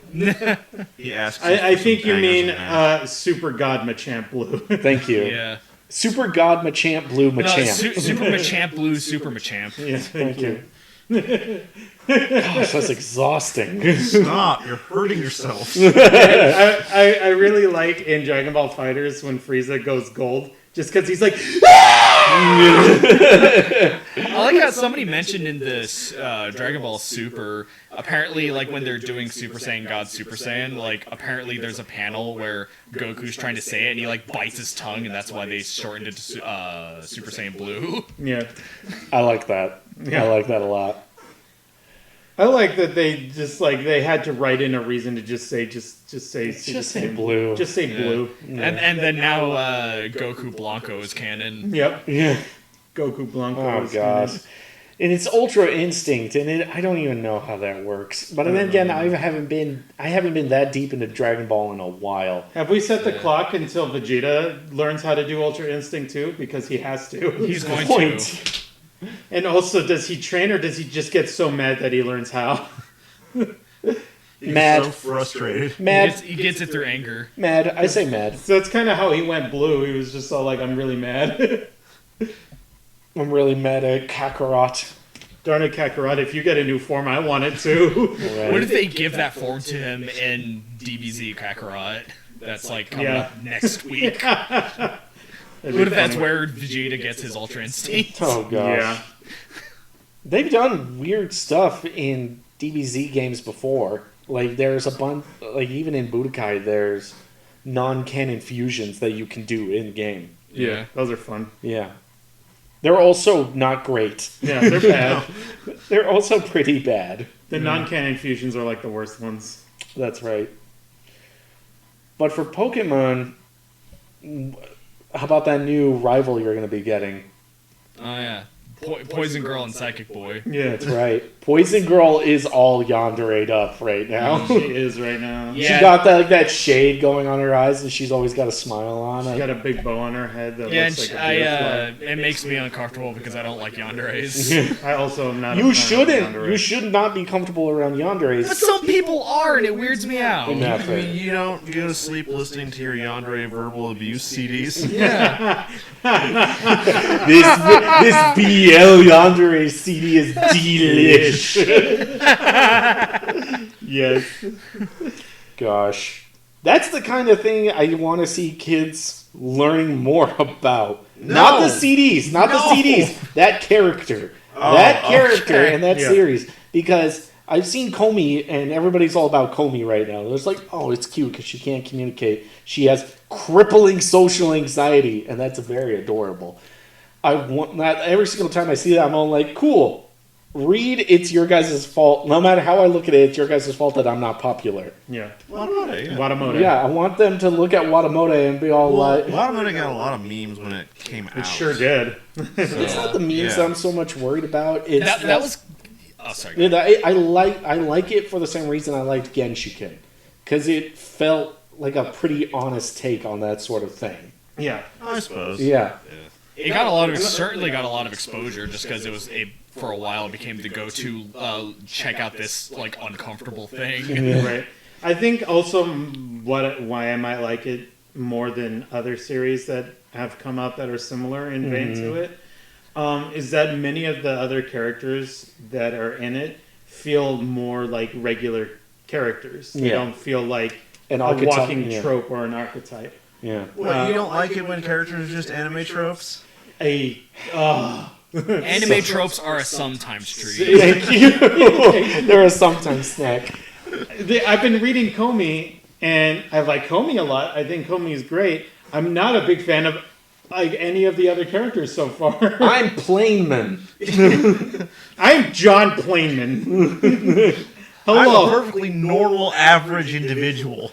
But for whatever reason, I make best friends with the cool girl in class. It's supposed to be ironic, isn't it? Yeah, I think Oh, so. yeah. At the same time, like, it just doesn't land for me either. No. See, I feel like if there's a show that like hard plays into and is self-aware of stuff like that, then I don't mind so much. I'm not a big fan of Miss Kobayashi's Dragon Maid either because many of the characters are just tropes. That came out in 2019 too, right? Yeah, I think so. I'm sure it did. Okay. I'm sure. I'm pretty sure it only came out in 2019. It definitely didn't.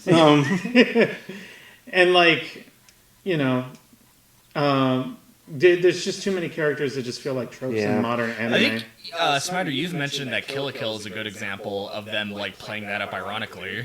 Yeah, and they make it work because, especially with the main character, because everybody comes away with Ryuka Matoi being edgy.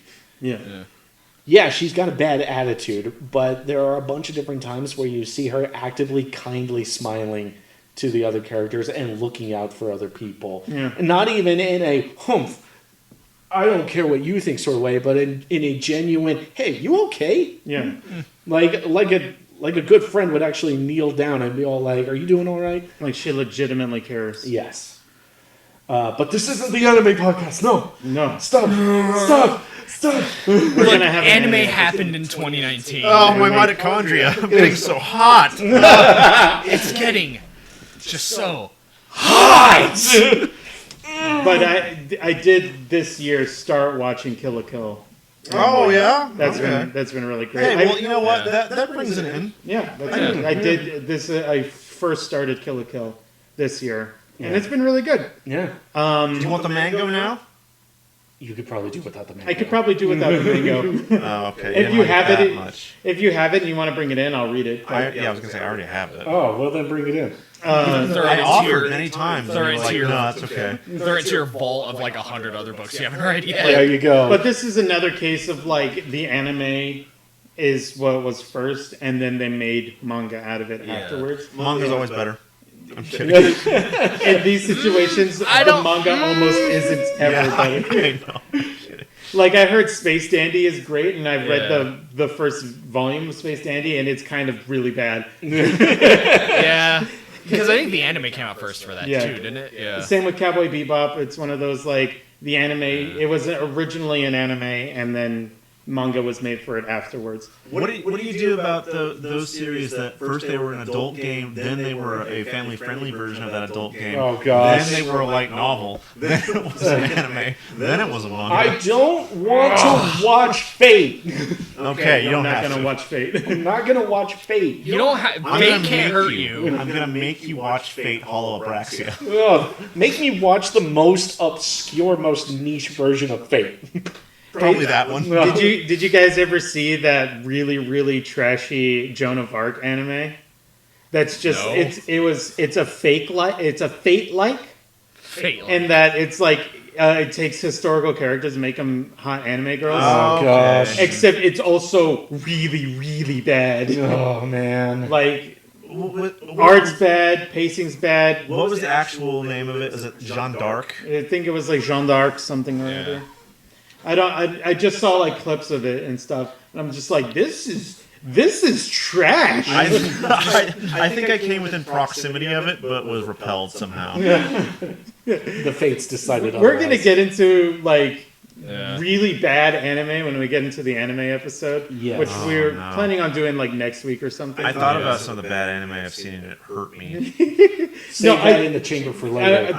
there's one in particular that we need to talk about. Is it the one? Yeah, the one. Okay. The one that almost broke anime for you. It did. It really hurt. It hurt real bad. We can all share our horror stories of how we all almost lost faith in anime next week. That's right, it'll be Sure great. can. But we'll just talk about how we lost faith in everything else because of what happened over this last year. Okay, well, yeah, let's try to bring it back again. Yeah. We're not good at this. We're not good at staying on topic at all. We're actually great at staying on I think topic. it's pretty good. Yeah. I think we just changed topics a lot. Yeah. Yeah. No, I mean, like the last couple podcasts, we were on topic the entire time. Man, we were on it. Yeah, we gotta play fast and loose. Were we? Today is a very big topic. We are a group of loose cannons. It's touch and feel right now. We're a group of loose cannon renegade cops. No, I That's will right. not turn in my badge. I will not turn in my gun. That I shoved down the front of my pants. Next to my big old belt buckle. That's right.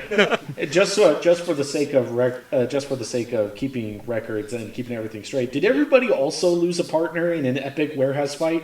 Yeah. Yes. Okay. Absolutely. No, think no, it's the no. same I one. did. There wasn't an epic warehouse fight. I was off researching something. My partner went to the warehouse by themselves Gotcha. and then died. And then died. And then did you? And I'm trying to figure out who did it. Did you then charge into a separate warehouse for revenge? Yes. Oh, I haven't done that yet. You know, I'm mine was a working little towards different. My partner was a young upstart cop that was really into the culture and was trying to make the best of the situations that presented to them. And they got ambushed by the bad guys. Yeah. Oh man. That's how it went down. Was all of your partners, were they all of a minority of some kind? They were. Yeah. Mine was. Yeah. I think I couldn't quite peg it down. Mine was mine. I mean, we did find him in a warehouse, but we also, ruled it had to be ruled as an accident because he somehow got run over by a bus coming in through the window of the warehouse. And it was just like, I guess it was an accident. But I don't believe that. I don't believe that. It smells of murder. Yeah, my That's right. But you're too close to the case. You're too... No. I mean, my partner was undercover at that warehouse, and he was found committed suicide with 37 gunshot wounds to the back of the head. Wow. And then my revenge took place at the docks. The docks is a good place for revenge. I agree. Yeah. At night. It's the only place that you can have complete and total confidence in your vengeance schemes. That's right. Hey, when you guys went to the dock, did you also only go with just your car, and that's the only thing lighting up the docks? No, it was my motorcycle. Thank you. Yeah. And the whole shootout stopped right at the break of dawn. Oh yeah, that's true. That's right. As the rest of the force was getting there. Yeah. Yeah. The chief won't still let me have my badge though. I punched the chief, but since I solved the case, he respects me. I full on shot the chief in the leg, but he was all like, "You get results though." And so he gave me my gun and my badge. That's right. See, the guys I ran into at the dock, they had the police chief's daughter, who I saved, so he was fine with keeping me on. Oh, You okay. proved yourself to him. That's good. That's really I'm good. glad we all had a good renegade cop careers. This last year. I don't know if we're ever going to get an epic Renegade Cop movie. Like a big budget epic Renegade Cop Did anybody movie. have like like middle, like right in the middle, like lowest point where the police chief found you on your boathouse on the floor? Bottle of wild turkey in one hand and a Colt Python in the other. Yeah, actually. Except it wasn't a boathouse. It was the bed in my studio apartment that is just a mattress that's on the floor. Oh, you guys got a studio apartment? Mine was my trailer that I like to park out up on a distant hill Oh, the where I'm just trailers. surrounded by dirt, and I have a single line coming from the trailer to a stick in the ground where I like to hang my laundry. Dad, lucky you. You have an apartment. All I have left is my boathouse that my dead wife left me. I have an apartment. I just don't sleep in it. I sleep in my car. I sleep in my 70s Mustang. Yeah, you use your apartment as like a storehouse and you sleep in your car. Yeah. That's where I keep all my wild turkey. Now that flat that you live, we all drink wild turkey, by the way. That flat that you live in, where it's just the mattress. Now, do you also have just garbage everywhere, or is that just me and my little tiny trailer that's just full of garbage? I have a trash can, but it's overflowing. Oh, okay. I also have a closet with no door that has the 3 shirts and 2 pairs of pants that I wear. I also have a closet, but it's not. It's just one pair of pants and the same wife beater I wear every day to work. Where do you Okay. guys keep your snakeskin cowboy boots? I keep it in the garbage. I keep it on top of the garbage so that I can just sort of, when I wake up in the morning and I grunt at the rest of the day, I can just slap my hand over to the side, grab them, and put them on. I keep them where I'm supposed to put like my captured fish. I never take them off, so I don't put them anywhere. Hey, so when like people come knocking on your door and it's the chief and he's like, "It's your," hey, who else is super upset with the chief with trying to get you a new partner?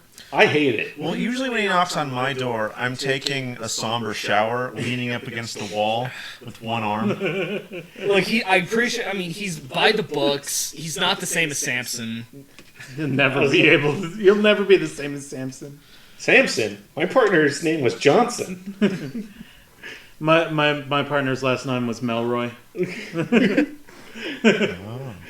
But is anybody else hear like a weird music cue when the chief shows up? Not when the chief is there, but when you open up the door to greet the chief and you take that first step and it goes dun dun dun dun dun.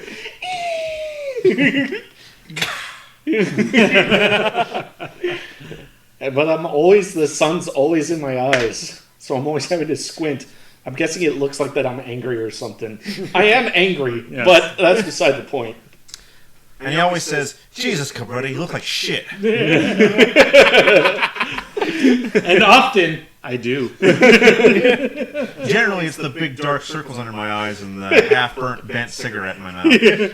We show up for work at like 4:30 p.m. the bottle of wild turkey in my hands.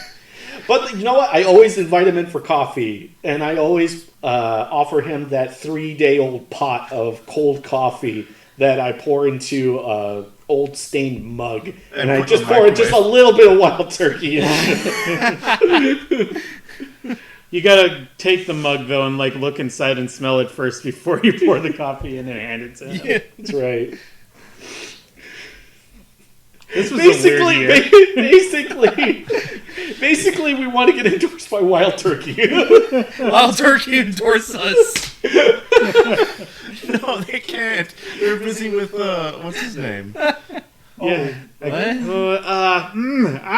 Matthew McConaughey. Being sponsored by Wild Turkey? What's he even doing? He's the spokesperson for Wild Turkey. Oh. Wild Turkey Kentucky bourbon. You want yourself some Wild Turkey? I can pour you up a glass, and maybe we'll have ourselves a good time. You know, I was on the set, dazed and confused, where I myself found myself dazed and confused. I'm not really sure where I am right now, though. I can't really panic because that really doesn't register in my voice. But I'm very much having a panic attack as we speak. I'm pretty sure I just got done feeling the left side of my face. So if you could, I really need you to call the police. So.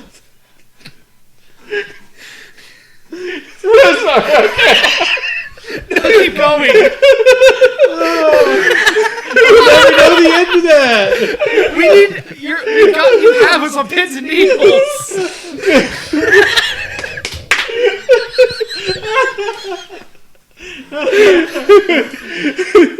If you could just call the ambulance. And by the way, you got any of that Wild Turkey on? By the way, if you could, I just would really appreciate a glass of Wild Turkey so that I have something to relax to while I'm on the ambulance ride.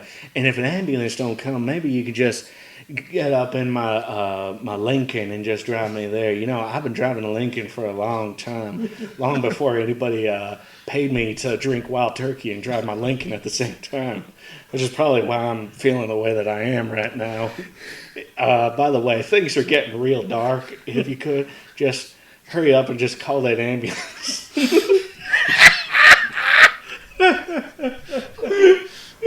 If I don't have an animatic for that soon, I'm going to be mad. Well, yeah, I'm gonna have to probably look into doing it. We'll talk to one of our friends, like Odd or something. Oddbot, if you're listening, please. Just Matthew McConaughey. Can you just maybe Pop, if you're listening to this, bring us some Wild Turkey. also bring us some Wild Turkey? My Lincoln Navigator. Lincoln Navigator. With the suicide doors. Oh man. As you were sitting there going, what happened to you? I think I'm having a stroke. There's a real pain behind my eyes. By the way, I don't know which one of you is cooking toast back there, but if you could, I really need you to stop because it's really giving me the munchies. Oh no.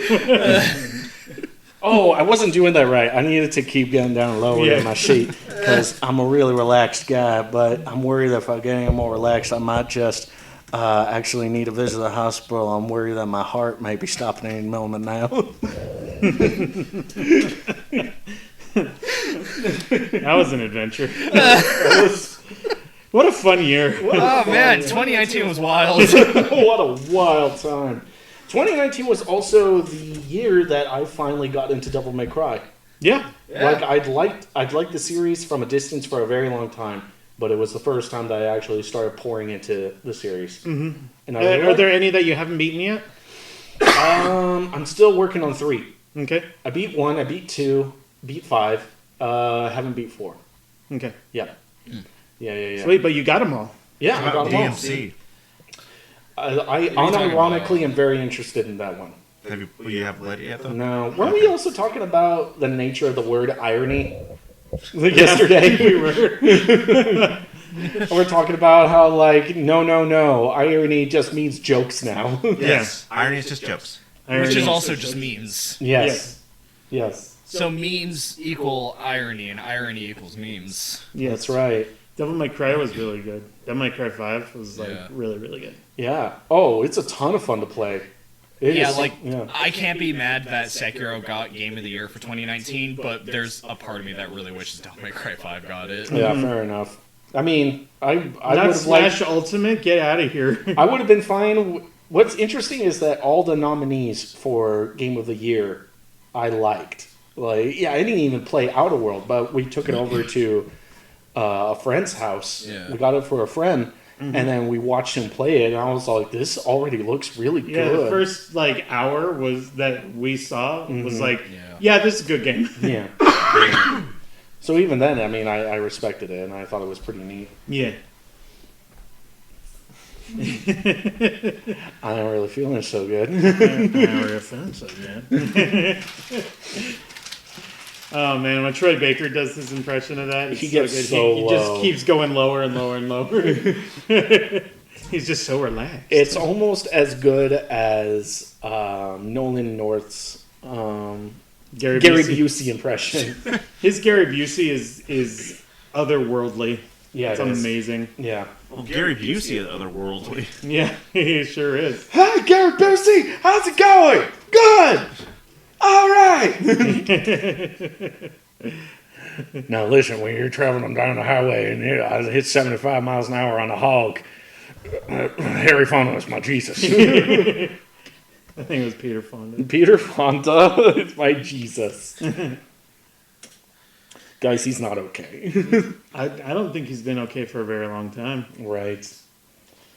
Hey, you ever like watch old movies and like just see like an actor that you're just like, oh yeah, he was in every movie in the 90s and I haven't seen him since then. Yeah.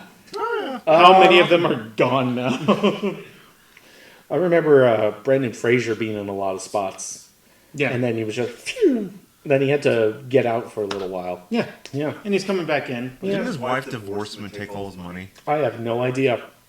I don't really That sounds follow. likely, but I don't know. That makes sense. Which would be too bad. But I was like, what was I watching? I think it was Major Payne. Oh, There's like the principal in that. Yeah. It's just like this really. He looks like a crypt guy. He looks like a corpse. But- Yeah. And he A had crypt Oh, keeper. crypt. Okay. Yeah, I was like, crypt guy. you said crypt. I was like, He might have been a crypt. I don't know. Well, probably not because he's an old white guy. Right. But Maybe he had just like has a- that much respect. He has like a really gravelly voice and he's really old. And he, like that's what got he a- sounds like. It points at things with his gnarled witch finger. Yeah, and yeah, I saw him, and then I remember that I see him in like so many like movies in the '90s and stuff, and it was just like, yeah, he's almost definitely dead.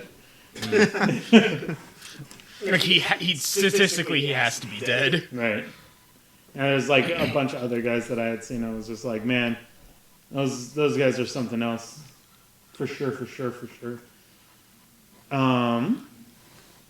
Star Wars happened this year. That was fun. the culmination.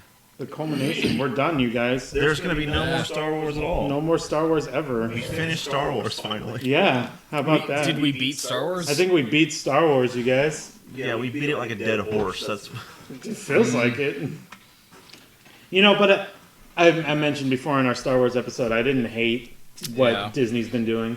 Yeah, it's been a wild ride for me, because like I feel like my mind has gone back and forth like 5 times since that first podcast. Oh, fair That's enough. And, like, Yeah. I feel like at this point, like I look at each movie individually, and I really like stuff that they did, but having context for all 3 movies in a full trilogy, I'm kind of disappointed. Right. Yeah, fair enough. But I can still look at each movie and be like, I like that movie. I still like this movie for these reasons, and I like this movie for those reasons. Right. That's what I tend And to It's do. such a weird position to be in. And Yeah. we all still hate Prince Caesar. Yeah. Yeah. well, I mean, course. I don't know anyone who doesn't. So Yeah. Oh, I'm going to read Shadows of the Empire, by the way. Yeah. Yeah. I feel like it's time.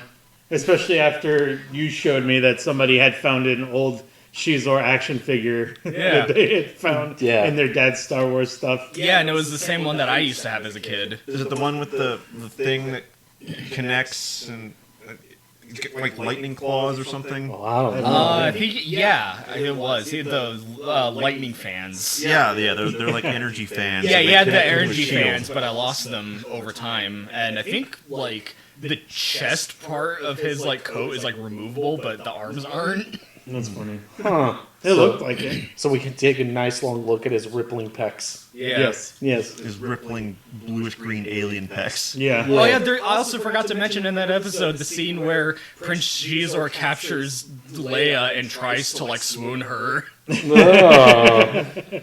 Leia crosses her arms and she's like, I've already been through this, right? Pretty She's much. all like harumph. Harumph ooh woo. As he's jiggling his pecs in her face. His big green pecs. He's making him do the dance. Yeah. Does this please the you? Terry Crews dance. Tic Tac on top of each one. There you go. He's holding a Starbucks cup in between them. This is also the year that I finally started watching Clone Wars. Yeah. We're in, Clone Wars? We're in season 4 now. Yep. Yeah. You've been burning through that. I like it. I also like it. Yeah. We got through some of those weird episodes though. Yeah. Yeah. It gets a little weird in the beginning. What was it? Planet Mortis. Yep. Mortis was an interesting little side tangent. That Is the that show- the Force planet? Yeah. Yeah. Yeah, it gets weird there. Yeah. I did not like it, even though they brought back Liam Neeson. Yeah. To tell you the truth, I don't know if it was because I knew about it ahead of time that it was going to be odd, but I didn't mind it so much. Like I get what happened there, but unfortunately, it's one of those things where it kind of doesn't matter. Like the entire, like all the events that took place on that planet kind of don't matter. Mm-hmm. I mean, you could argue that the seeds of doubt were starting to get sown for Ahsoka, but all of those interesting character moments that happened with Anakin, erased, Yep. and he doesn't get to still have that character growth after those facts, Yep. which is unfortunate. But yeah, I can see how a lot of it didn't work, but I mean, I still had a good time.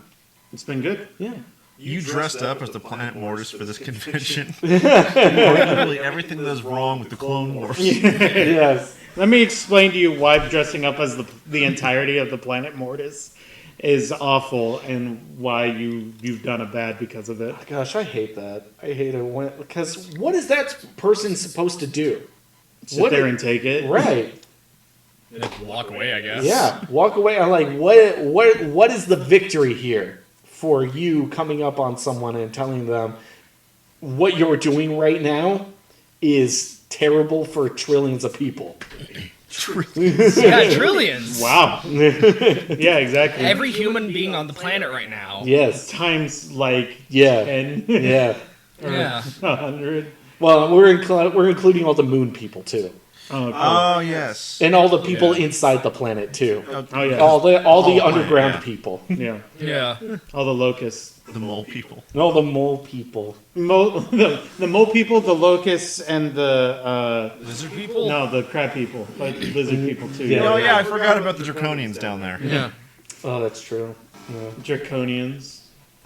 Let's also not forget about the anthro rabbits that live up on the moon, Making the mochi. making that mochi. Oh man, I want to get some mochi so Some bad. mochi. I watched a video of these guys making mochi for the first time. Yeah. Like they're just all like, somebody challenged us to make mochi, so we went to like the Japanese American like cultural society thing. Yeah. And they gave them like the hammers and the little like Yeah. pail thing to make mochi fun. with. And they're like, you need this type of rice, you need to steam it this way, and then you just pound it. That's all you have to do. You can also get like it kind of looks like a bread machine, but it's like an automatic mochi maker. Yeah, but that's where you not throw cool. the rice in there, and then it like kneads it into mochi after like a while. You gotta do the real man way. Yeah, you Yeah. gotta do it by hitting it. You need to personally beat the life out of You it. gotta hit it and slap it and go, hey!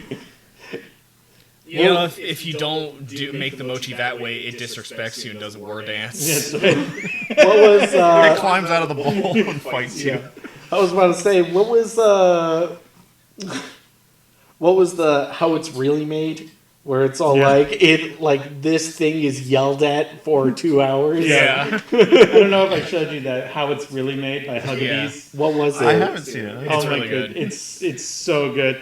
Check it out. So it's by one of the guys that is on the official podcast, and it's just really funny because it's how it's made, but it's like redubbed over and like the context that's given for everything is really Yeah. funny. All right. I think I'll it's, look at it. There's this Sounds part that one of my favorite parts is when like this guy is like inspecting some rice as it's going through a thing, and he's like running his hands through it, and the announcer guy is all like, "The rice has been reassured that everything's going to be okay." It's just like There, Rice. so Is it a good. series or is it a one-off? He's got a It's a bunch series. of Oh, them. that's good. So I can binge it tonight. Yes, we'll show you probably one. And later. one of my favorites is when they're doing like the how it's made for peanut butter. And they're like, they get the jars, and what do you think they do with the jars, huh? That's right, they fill them with peanut butter. It's so good. One of my favorites is from that same Yeah. episode when it's all like, at this point in the roasting process, the peanut is now removed from its skin, and the skin is placed beneath the peanuts so that they can look at horror at what they just lost. And that's I think that's Andrew from the official Yeah. podcast. Yeah. Yeah, his YouTube channel is called Huggabees. Okay. Yeah. Yeah, Don't hug bees. no, don't do it. Don't I hug love them though. I love it. Reassure them. Reassure the beast. Yeah, gosh. Is there any shows or anything that you guys like were getting into this year? Well, this is the year I started Ghost Stories. Yes. Oh boy. Excellent. Yeah. was actually, like- specifically the dub. Yeah, the recent month of Yeah. like ghost stories. Gosh, That's- did you burn through all of it? Not yet. Oh, I'm okay. about halfway through. Oh boy. Man, they actually don't care. Yeah. Like, I think they did say that, like, when making that show and dubbing it, as long as they maintained the context of the episode, literally say whatever you want. That's great. Let's fill the hole filler. It's like, all right, jackass. It's like if Team 4-Star got full reign over It something. actually is like if the abridged version of the show was the official dub. Hey, did you guys know that Team 4-Star actually did an official dub for an anime? No way. It was a couple years ago, I believe. I can't remember what it was called, but the Team 4-Star, they were... Was it a real anime or was it an anime for them to dub? No, a real anime that they got the rights to dub. Wow. I think they were working with Funimation. Yeah. But, yeah. Oh, you should be watching.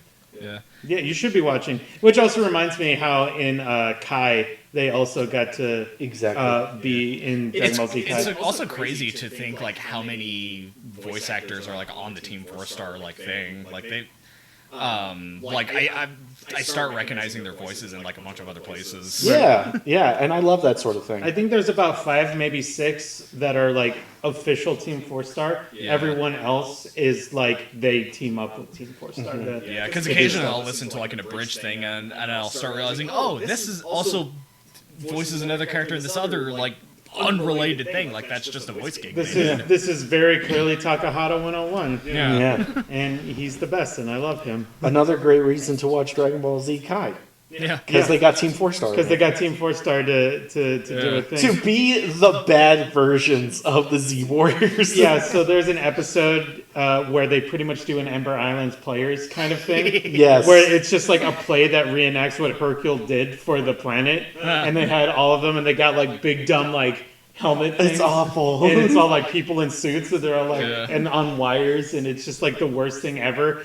But they got Team 4-Star to voice those characters, those versions of Goku and Vegeta, and all. Yeah. It's the best. It's so good. I was all like, that's a good call out. As well as, in a similar vein, because I think Funimation is really cool about stuff like this, but in Super, there was a fake goo Vegeta that was created by a bad guy. Gogeta? Yeah, it's a Goojita. Biogeta. Yeah. Biogeta. in the Japanese dub, it's just the guy that's just voiced Vegeta for both. But as a really, really cool callback, Funimation, and actually I believe it was not Sean Schmoll, the other Chris Sabat. Chris Sabat actually like personally went and got a hold of the guy that voiced Vegeta in the first English dub. The Ocean dub. The OG Ocean dub. Ocean dub for Dragon Ball. Got him to be Gogeta. And like a lot of people were like, that's the best. That is pretty cash money. Yeah, that's pretty cash money of them. And so, yeah, I thought that was a really cool thing that they did. I'm looking forward to actually going to a con sometime this year. I want to go to a con again. Which con? The con. The con. The con that we've gone to before? Yeah. Yeah. I'd love to give it a try. Or the other con that we've never gone to that we could go to? Let's do both. That's a lot of money. That's a lot of money. That's a lot of months. And time off. Yeah, and technically, like technically, this would be like near the end of 2018, going into 2019. But I also went to my very first con, the one that you guys are probably talking about. Yep. Exactly. That's the one. That's right. That The was one also- we've been to? You went to Yeah. that con? Yep. I have been to that one. Was it as big as it has been? It was pretty big. It was my first con that I've ever gone to, so I don't know have any context. Well, around you it. and your friends, that was the first time that guess that's any true. of you had Have been the to a con. context. All but one. Yeah. One of them had gone to conventions before, but the rest of us, yeah. But we that knew. particular convention. Yeah. Yeah. I remember the first time I went, it almost felt like sensory overload to me. There was Yeah. just so much to do and take in. I loved it. There is. It was really crazy. Well, the fact that I hadn't slept for 36 hours prior meant that I had a bad first day. Yeah. that was You were banging though. You were popping off. No, I was having a great time, Yeah. but by the end of the first day, like, I was starting to See feel things. weird. Yeah. Sleep depravity. I Yeah. loved your first cosplay that you ever did though. That was terrible. That was the best. the worst. Great. Nobody appreciated it. Yeah. Because they wouldn't recognize it. Nope. It's not that they didn't appreciate it, because believe me, some of them did. But they got like, nobody was all like, hey, you're that thing from that very specific thing, rather than they're like, it's this new OC walking around that we love. Yeah. That's what they you're thought you thinking of had. My second No, that was the Oh, sorry, second your cosplay. second cosplay. I'm so Okay. sorry. Yeah. Your second cosplay No, basically got you a fan base. Yeah, it was a very obscure character that no one recognized, so they all just thought it was an OC. Yeah. But they loved you. But they liked it, so it was fine. They- Especially did the love bag you were carrying around. I'm glad Are we not actually going to say May I? I'm No! saying, may I, please? He says no. No, don't. It's so good! I forbid you. Okay.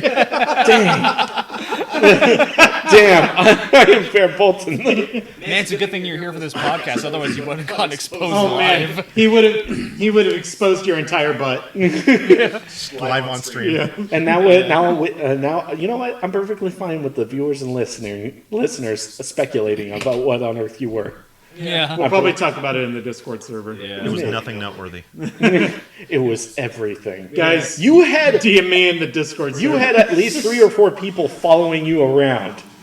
You Yeah. were a true hero that con. Yeah, it was Yeah. weird. and following cons. That Here's he kept what's a coming great back thing to. about cons is that every once in a while, there's like a small handful of cosplayers, like 2, maybe 3, that are basically the big talk of the con. That people are like, yeah, but have you seen this cosplay? And sometimes it's like an insane cosplay. We're talking like people with mechanical wings and stuff that extend. Like they're the big talk of the cosplay. Pieman was one of those guys that year. Yes. It was Yeah. awesome. It might be just because I wasn't very in tune with it, but I'm not really sure if when I went that year, that there really was any one particular that everyone was talking about. Yeah, you kind of have to sniff around a little bit. Yeah. Yeah. There were You a have to be in few. the cosplay scene. I mean, there were a few I saw where I'm like, I could see people talking about this. Like, there was a really detailed Warcraft like cosplayer there that had like the big 7-foot shoulder pads. Yeah. There was also a really good Cloud and Tifa that were going around taking pictures with people. Aw, neat. Nice. I gotta love the classics. No, they're relevant again. Yeah, that's That's true. You're right. And one that really touched my heart was a guy in a giant like Gengar suit. Nice. Nice. Love that Gengar. There any things that are coming up that you guys are looking forward to? No. I am looking forward to Ghost of Tsushima. Yeah. That looks pretty I cool. want to looks know like how it something goes. I want to know how it goes. I'm looking forward to Persona 5 Royal. Oh, Yep. sorry, and also the Pokemon Sword and Shield expansions. Yeah. Yeah, that's Pokemon also. really fun. That'll also be really good. I'm looking forward to anything new Star Wars. Well, you can look forward to season 2 of The Mandalorian. I'm looking forward to playing Burning Crusade again for the first time. And just re-experiencing the wonder of playing Burning Well, Crusade again. it'll be just like I did with Vanilla, where I'll start playing it and I'll say, "This is great." Oh, no! I remember why they changed that. Oh. I remember when Paimon was really getting into not Dragon Age, that I was never into Dragon. the MMO that he was playing besides Warcraft. Guild Wars? Guild Wars Wars, 2. thank you. Guild Yeah. Wars 2. Guild Wars 2. I remember when you were really pouring into Guild Wars 2. No, I played the first Guild Wars a lot, and then Guild Wars 2 Yeah. after. Yeah. Oh, shoot! Paimon, tell us about how much you've been getting into Gunpla. Well, I mean, I've sort of reinvigorated myself over the past several years when it comes to Gunpla. Break down those classes like you broke down for us yesterday. We were like master class. You mean the grades? The grades. Oh, I'm sorry. They're called Yes. grades, you idiot. I'm sorry. There's SD grades, I'm- which are the little chibi ones. Yes. Then there's high grades, the standard. So for with the little chibi grades, do they just come out complete out of the box? No, but they're only in like 4 pieces. Oh, okay. So So just essentially, and then if you want any kind of details, you either have to paint them or put on the crazy gigantic stickers. Yeah. that wrap around the figure itself. Yeah, pretty much. Some of them do. Then there's the high grades, 1/44th scale for all of the mobile suits. Ah. They've come a long way in the past decade or so. Oh, look at that! Yeah, or Frankenstein. Oh, that's your busted up. That's a high grade heavy arms EW. And With a death scythe. Hastily with a- yes. smashed onto it. One death scythe shoulder pad, a death scythe waist plate. I feel like the death scythe is also the legs as well, but I could be wrong. it's No, probably the lead. No, No, that's a heavy arm. oh. No, yeah, it's heavy arms. Okay. No. Because death scythe shoes are different. Yeah. Poor guy. That poor guy. That's all that survived. He's so busted. So very It's well. very The sad covers for his looking. boobers broke off like a million years ago. Yeah, now he's got his boob cannons just poking out. Brah, brah. That's He'd okay, go though. brah, brah. The machine gun jubblies. Firing giant nipple boob gun. Yeah, more gunpla. So the ones that you got us were high grade. I remember seeing those. Yes. Yeah, they're kind of go-to. All right, so high grade and then master grade. Master grades, yes, 1/100th scale. It should be stated for the record that Paimon only deals in master grades. No, I don't. I know He you does don't. not. I know, but I like the idea Why that you gotta you lie to do. Well, I mean, master grades are better than high grades. So do you? So you have the right. So you are able to build the figures, but you are not. You are not given the rank of master in this case. This is outrageous. It's unfair. And then there's real grades, I'm gonna choke my which wife. are extremely intricate, but are also smaller 1/44th scale, like the high grades. Mhm. And then there's perfect grades, which are Oh. huge. They're like 1/64th scale, I think. Okay. Yeah, they're really big, really intricate, full mechanics, really cool. Nice. So- LEDs. I know this isn't Gunpla, but I'm going back to that statue over in Japan. That's like right outside of the. It is a Gunpla. It It's is? it's considered the 1/1 Gunpla. Yeah, I was gonna say A that's 1-to-1 Gunpla. That's supposed to be a full sized. Yeah. That's nuts. Yeah. No wonder it's so big and beautiful. It's actually not that big. There's actually two of them. There's the original Gundam that they did, and then they did Gundam Unicorn. Oh yeah, with the Gundam Unicorn. And they could light it up so that the psycho frame would glow. Yep. Yeah. Do you feel like the American equivalent to like the giant Gundam in Japan would be the big Rocky statue? Huh. Kinda, yeah. A little bit. A fictional character that gets a statue to commemorate their not-existence. That sounds right. That sounds about right. Yeah. Yeah. Yeah, I can get behind that. Yeah, me too. Yeah. I really want to try and make like merchandise this year if I Yeah. can get away with it. Oh, I yeah. want to make a few prints and maybe see about making stickers. I want to start releasing chapters sometime this year. Hopefully soon. Well, Yeah. we need to do like a trial shot. A trial shot. Well, it's like a very small, short one shot to test the system out Okay. and see how it goes down, and then iron out the wrinkles before we go in to the full-on story. I think. Well, maybe. I mean, so I don't know. I mean, I'm already in the middle of writing the rough draft for the first chapter. Well, Yeah. fine. But if you feel like a one shot, Yeah, we're gonna.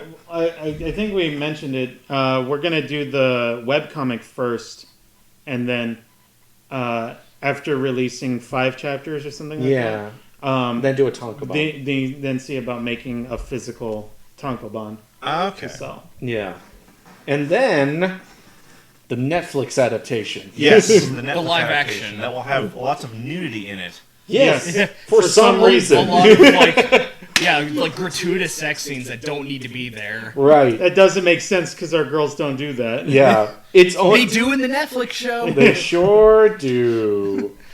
And Yeah. it's only Atomic Derby in name. Oh my gosh! Speaking of like, our girls don't do that. There was a.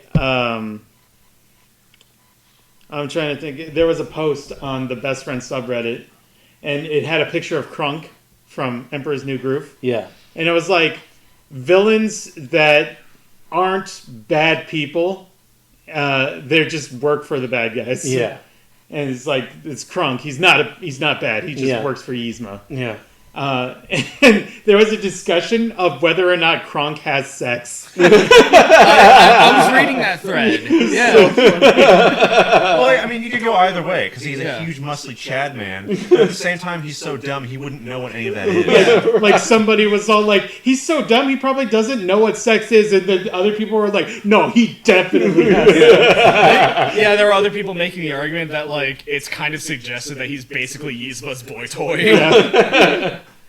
Because remember, Cusco at the beginning of the film is saying like this month's model is Crunk. Yeah. Oh, yeah, yeah, that's Yeah, he true. did say that. Yeah. That's funny. Man, Emperor's New Groove was like a pretty good movie. It was, wasn't it? Yeah.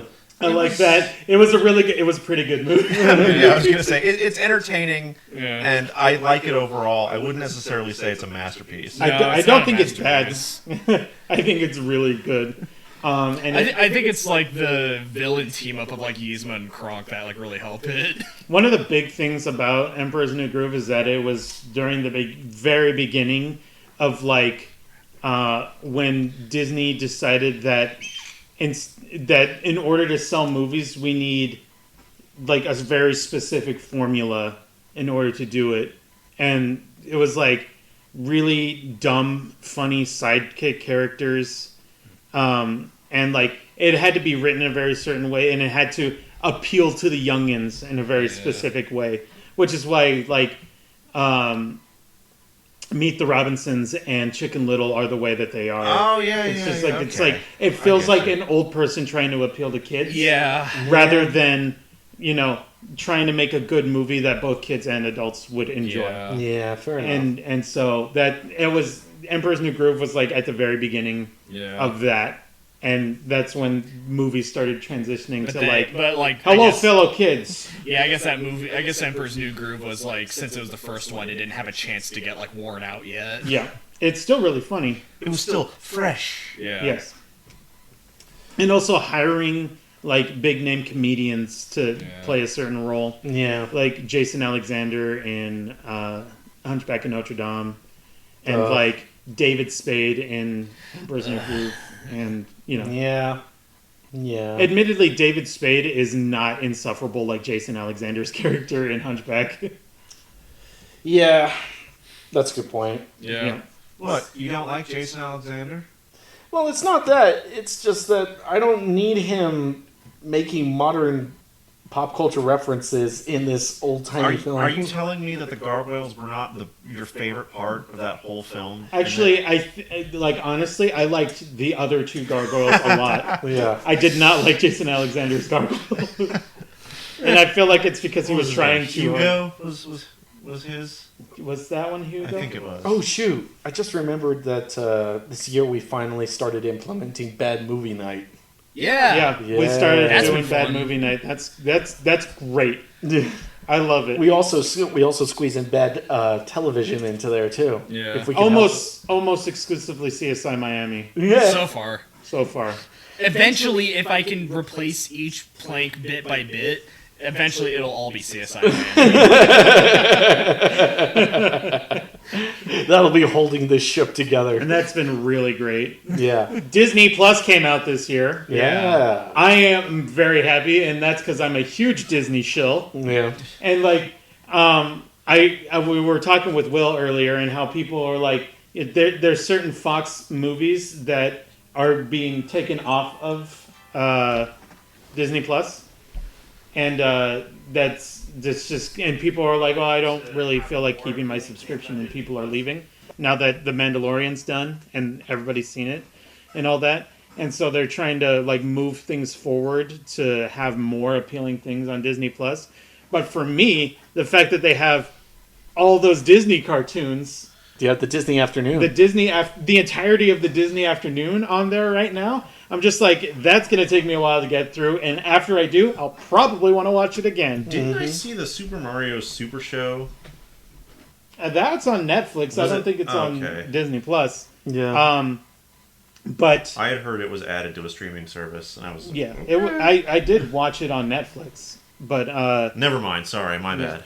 But I've also, since I really wanted to watch the new DuckTales show, but never really got a chance to because we don't have TV and we're not going to pay TV for a single show. Mm-hmm.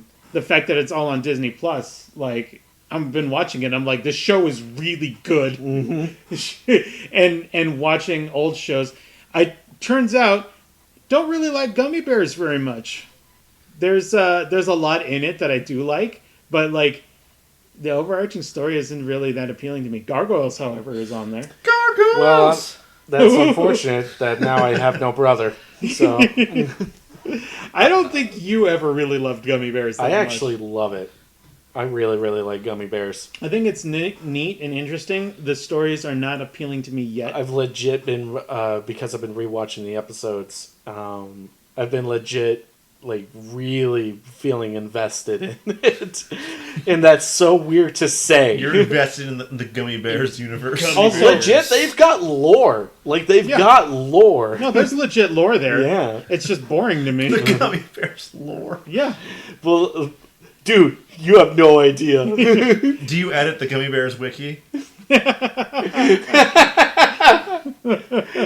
Oh, I really... There's probably that. I can almost guarantee you There is a There Gummy has Bear to be. wiki. No, absolutely, 100%. No, I get it. I get that somebody wouldn't enjoy it as much as I do. One thing that I've been really enjoying about the new DuckTales show is how much they reference other Disney afternoon classics on there as well. Yeah. There's a whole episode where they don't say it, but it's very clearly all about trying to protect the formula for gummy berry juice. It's so It's good. so clever and good, So good. Yeah. but they never ever Yeah. actually call it gummy berry juice. They've already dropped references for Tailspin. There's a villain from I Tailspin was that going to shows say, up. when does Tailspin show up? Yeah, that Don Carnage from Tailspin has been in a whole episode of DuckTales. Hi, man, you okay? Hi, man, you're all All right. right, you all right? You doing all right? It's fine. It's fine. He had a whole musical number. Just tell me one thing. Yes. Yes. Has anybody pulled out their gas gun yet? No, but no, but they do sit down and they watch Darkwing Duck. they actually watch Darkwing Duck, and they have like scenes, new scenes of Darkwing Duck because in their show, Darkwing Duck is a TV show that Launchpad really likes. Yeah. And they got Jim Cummings to come back as they're bringing up all those old Darkwing voice actors Duck. to play those characters again. Yep. There was a whole like sequence that they had. Spoilers because we haven't gotten there yet, but I read up about it. Is that there's a whole episode meant to set up a new Darkwing Duck show that they're looking into. They have confirmed other Disney afternoon cartoons are coming back. Oh yeah, there was also an episode where a big chunk of it was dedicated to the Three Caballeros. Yeah. And, Yeah. dude, Three like, I Caballeros don't came care back. if nobody else knows about the Three Caballeros. That's what we had when we were growing up. That was us. Yeah. And Three Caballeros, Three Caballeros, they say we are birds of a feather. Look, man, we had nothing when, look, Hispanic kids had nothing when we were growing up. And then we found out about the Three Caballeros, which somehow, I found out, came out in the 50s. Yeah. Yeah. Which blew my mind because we've had that tape for the longest time, and it looked great when I was a kid. I was all like, "This doesn't look that old." It's because we got it one of the VHS re-releases. Exactly, exactly. Because the 90s, they opened up the Disney Vault and re-released a bunch of... They're going back in the Disney Vault, so act fast. Yeah. Because then it will never, ever come back. So Disney, again. so Disney Plus is just the Disney Vault then. Kind of. A little bit. They still don't have Song of the South, so 0 out of 10. No, you gotta Never, you gotta ever. pay a little extra money to get access to the back room. Yeah, go ahead and tell us what Yeah. you were saying before. Yeah, no, wouldn't it be great if Disney Plus, it's like $7 a month, but for like $12 a month, old Jim Crow will give you the key to the back room. I just thought it was weird that And I you was. can watch some of the stuff all you want. I thought it was weird when I would type in into the search engine for Disney Plus Song of the South, and then it would be all like, "Sorry, it's not here," and I'd be like, "That doesn't make any sense. I thought it was here. I know that it's here." And then Disney Plus was like, "If it's not in our records, then it does not exist." I'm like, Yeah. Jocasta, shut up. So you pay Say it. pay $5 extra a month so you can watch Song of the South. And Yeah, and it's presented by Jim Crow at the beginning. yeah, and the other movies that Disney refuses to acknowledge the existence of, Yeah, exactly. even though everybody No, has, just Song of the It's South. just Song of the South. That's It's all. it's like the guy at the video shop who will like let you see the stuff in the back if you're like friends with them and give them a little extra money. They also include that Donald Duck short, De Fuhrer's Face. Oh, yeah. Yeah. And the Bugs Bunny one. Yeah. Which we I'm can't not going to say. say the title of that one. I was all like, "Please say it. Please No, say I'm it." not going to say it. I know you're not going Those to. words are not allowed anymore. No, they're I not. mean, like you could. I guess if you want to censor it, but No. Nah, in that Yeah, case, it would yeah. be only us. Well, The, we the, already the know. title No. of the cartoon short contains racial slurs. I was Yes. gonna say. I mean, like we all here know what it is. Yeah, we we all don't. know what it Yeah, is. if one of us didn't, Have we then all would've- seen it? I Yeah, have. I think obviously. so. I have. Okay, yes. Have we all seen De Fuhrer's Face? I I have. have. Yeah. That was really funny. Because, okay, for those that don't know, De Fuhrer's Face, De Fuhrer's Face is about Donald Duck, like, living in Nazi Germany. Yeah. And doing Nazi Germany stuff. But the whole point is to show how awful it is in Nazi Germany. Yeah. Because then he Yeah. wakes up from his dream and he's got like his big old American flag. And it's like, boy, I sure do love that I live in the US of A. And it's really good. But like, it's really funny how exaggerated they get. But, Yeah. Yeah. you know, Was you can find De Fuhrer's Face online. It's not hard to find. But De Fuhrer's Face and Song of the South would be the Yeah. extra that you Yeah. have to pay for. Oh, before I forget, I don't know if anybody has any super special hypotheticals in the chamber from earlier in the week. I don't have any. I made the joke to Pie Man yesterday. I was all like, Pie Man, $1 billion, but Hi, everyone. This is Jingles in the editing room. The following hypothetical has been removed on the request of Pieman. It was pretty funny, but Pieman was uncomfortable with the discussion, so we had decided to remove it. Sorry about that, and hopefully it won't happen again. I don't Yeah, want. Let's, if I'm you sorry. don't want it, I'll cut it I'm out. sorry. All We're right, all right. locking this I into didn't want Mythos to waste vault. any more time with it. Respectfully, but we did have some laughs. Go to it our was Patreon hilarious. to hear this conversation. So I'm kidding, it's not going to be there. Yeah. While this is all getting cut out, do we have any other hypotheticals we want to try before anything else happens? No, Before not we right go- Well, now. I, We'll do uh, it later. Yeah, I didn't really think we were going to be doing that. Yeah. Well, Yeah. I was gonna mention like for like this coming year. Now that we've talked about 2019 and like other stuff, like other than video games, of like what I'm kind of looking forward to. I'm hoping to kind of dip my toe into some like creative projects I've been like thinking of. One of those things I'd like to actually maybe dip my toe into like voice acting. Oh Yeah. yeah. I want to give that a try. Yeah. A Like- voice actor? Yeah. You? I never knew you aspired to be a voice actor. Yeah, it's something it's one of those things I've always kind of come back to. I'm like, I guess I could give that like a try. I never really thought about it, but Yeah. I do want to give it a try. Maybe even, hopefully, maybe by the end of the year, have like an audiobook like recorded. An audiobook. Ooh. Would you be... Shadows of the Empire. Yes, narrate Shadows of the Empire. Probably. You have to do voices too. If I do if voice acting works out for me, I will totally have like a series of doing like the EU books. Yeah. That sounds like a lot of fun. let me. But it might be a while because I am pretty much starting from scratch one, as they say. Yeah, from scratch one, as Wooly would So, say. yeah. So kind of figuring this out as it goes. But that's something I'd like to do this year. That's really cool. I'd like to do more as well. Luke nodded. So what are we supposed to do about it? Our operation. Oh no. Wow, that was a quick back down. quit. I quickly Mate, saw how like. You hit the brakes hard on that. You weren't prepared. No, should I just do my Matthew McConaughey through that? No. No, don't. Which one is that anyway? It's Shadows of the right, Empire. it is Shadows of the Empire. Yeah. Okay. My Matthew McConaughey is also my Prince Shizor. as he's That's what Prince Shizor sounds like. as he's Clearly. sitting in his skyhook, goes slowly slipping into a stroke. Yeah. He gets exploded by Vader. Yeah, I wanna try and make some more animations this year. I want to get some more writing done. I want to try and get at least 2. I want to get at least a couple chapters of the webcomic out. I want to just keep working on YouTube, and now that the podcast is a thing, I want to keep doing this because it's great and I really enjoy it. Except when we get into really bad hypotheticals. Yeah. I had fun. Of course you did. Man, you we had hit- nothing on the line here. Man, we hit both ends of the spectrum on quality for these hypotheticals. Yeah, It we sure was From great. Matthew McConaughey to that. Yes.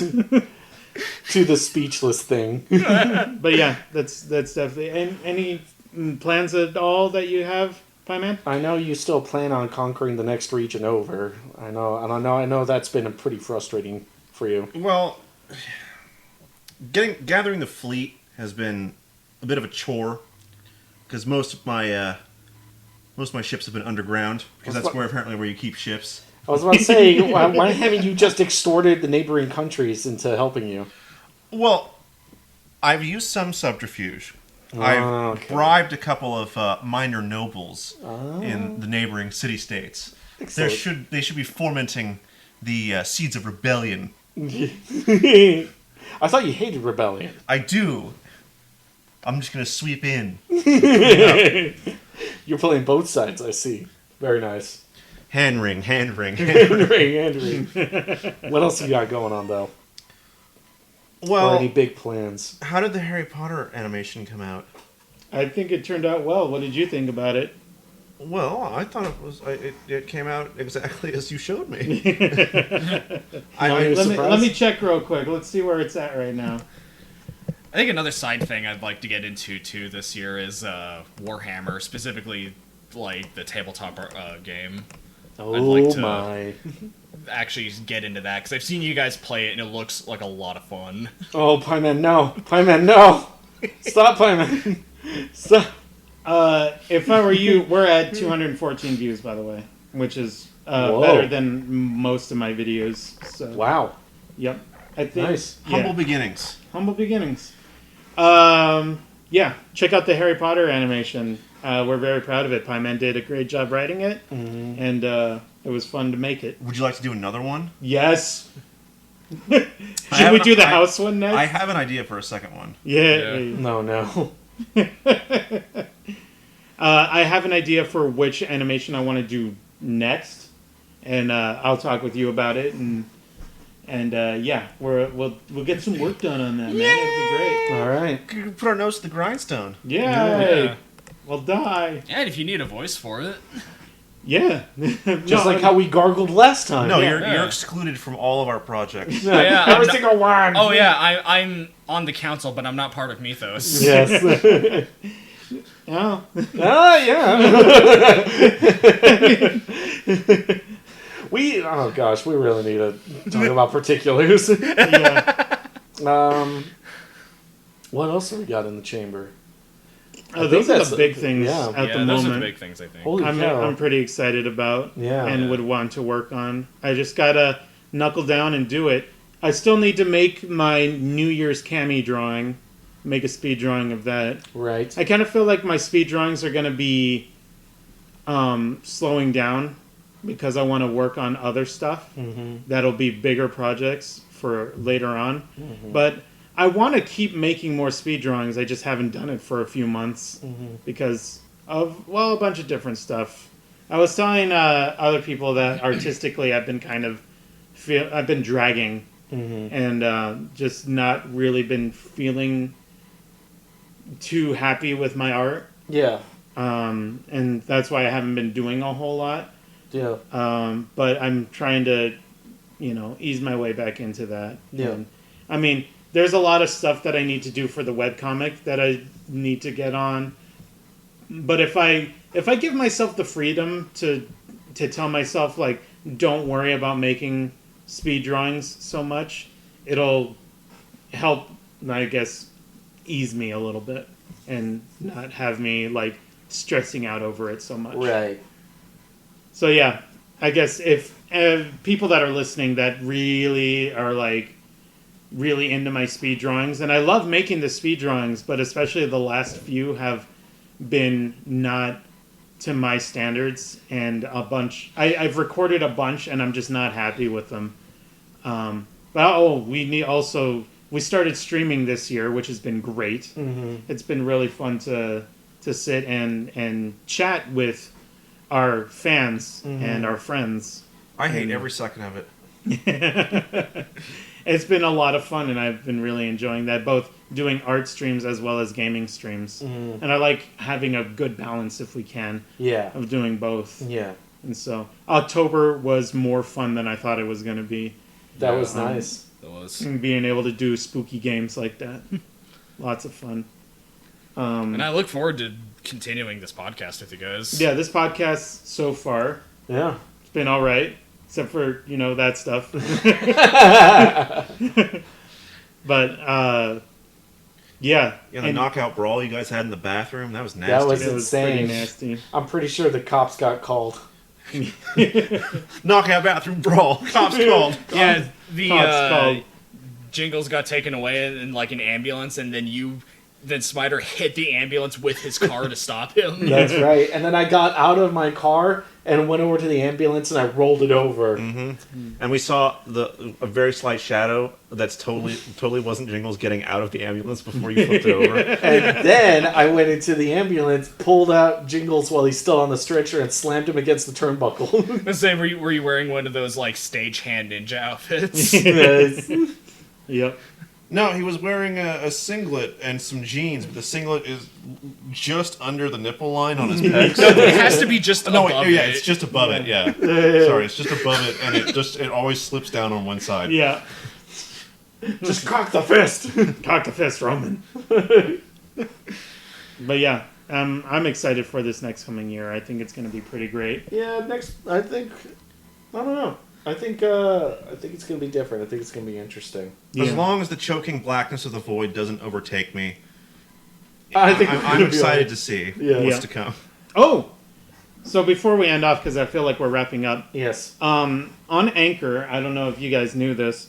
On Anchor, listeners, if they have the Anchor app, can record voicemails and send it to us, and then Anchor has it that we can then take those voicemails and put it into the episodes. It's very easy to do. It's just like drag and drop it in. But we got a couple of voicemails that I wanted to already play for you guys. Wow. Oh, jeez. Oh, Let's see that's how this cool. goes. Yeah. And Have so- you listened to them already? I have. Okay, good. All right. Of course, he filtered them. Yes. And, oh, did we get another one? Oh, we've gotten 10 listeners so far on Anchor. So that's awesome. That's pretty wild. And so this first one is by the fella that we do another podcast with, which is Conversations About ... Will Holland, he left us a very nice message. And so we'll go ahead and play that for you right now. Hey guys, on the Mythos podcast, just want to say I am a fan. I'm Will Holland. I also have a podcast on Anchor, but Conversations About ... and I get the honor and privilege of being on there with the Rascals brothers on a regular basis, and it's really cool. And you guys talk about video games. It's great. I'm glad I got a chance to listen to it, and I've loved the Star Wars stuff as well, especially those Yuzong Bong references. Anyway, guys, you guys rock. Keep doing what you're doing, and you'll have me listening for certain. Never have to worry about that. Take care, guys. And thanks for all of the entertainment value that you guys are bringing me. Take care. Oh, that's sweet. It's very sweet. You know, I never thought I would hear somebody say that Yeah, right? about something I've done.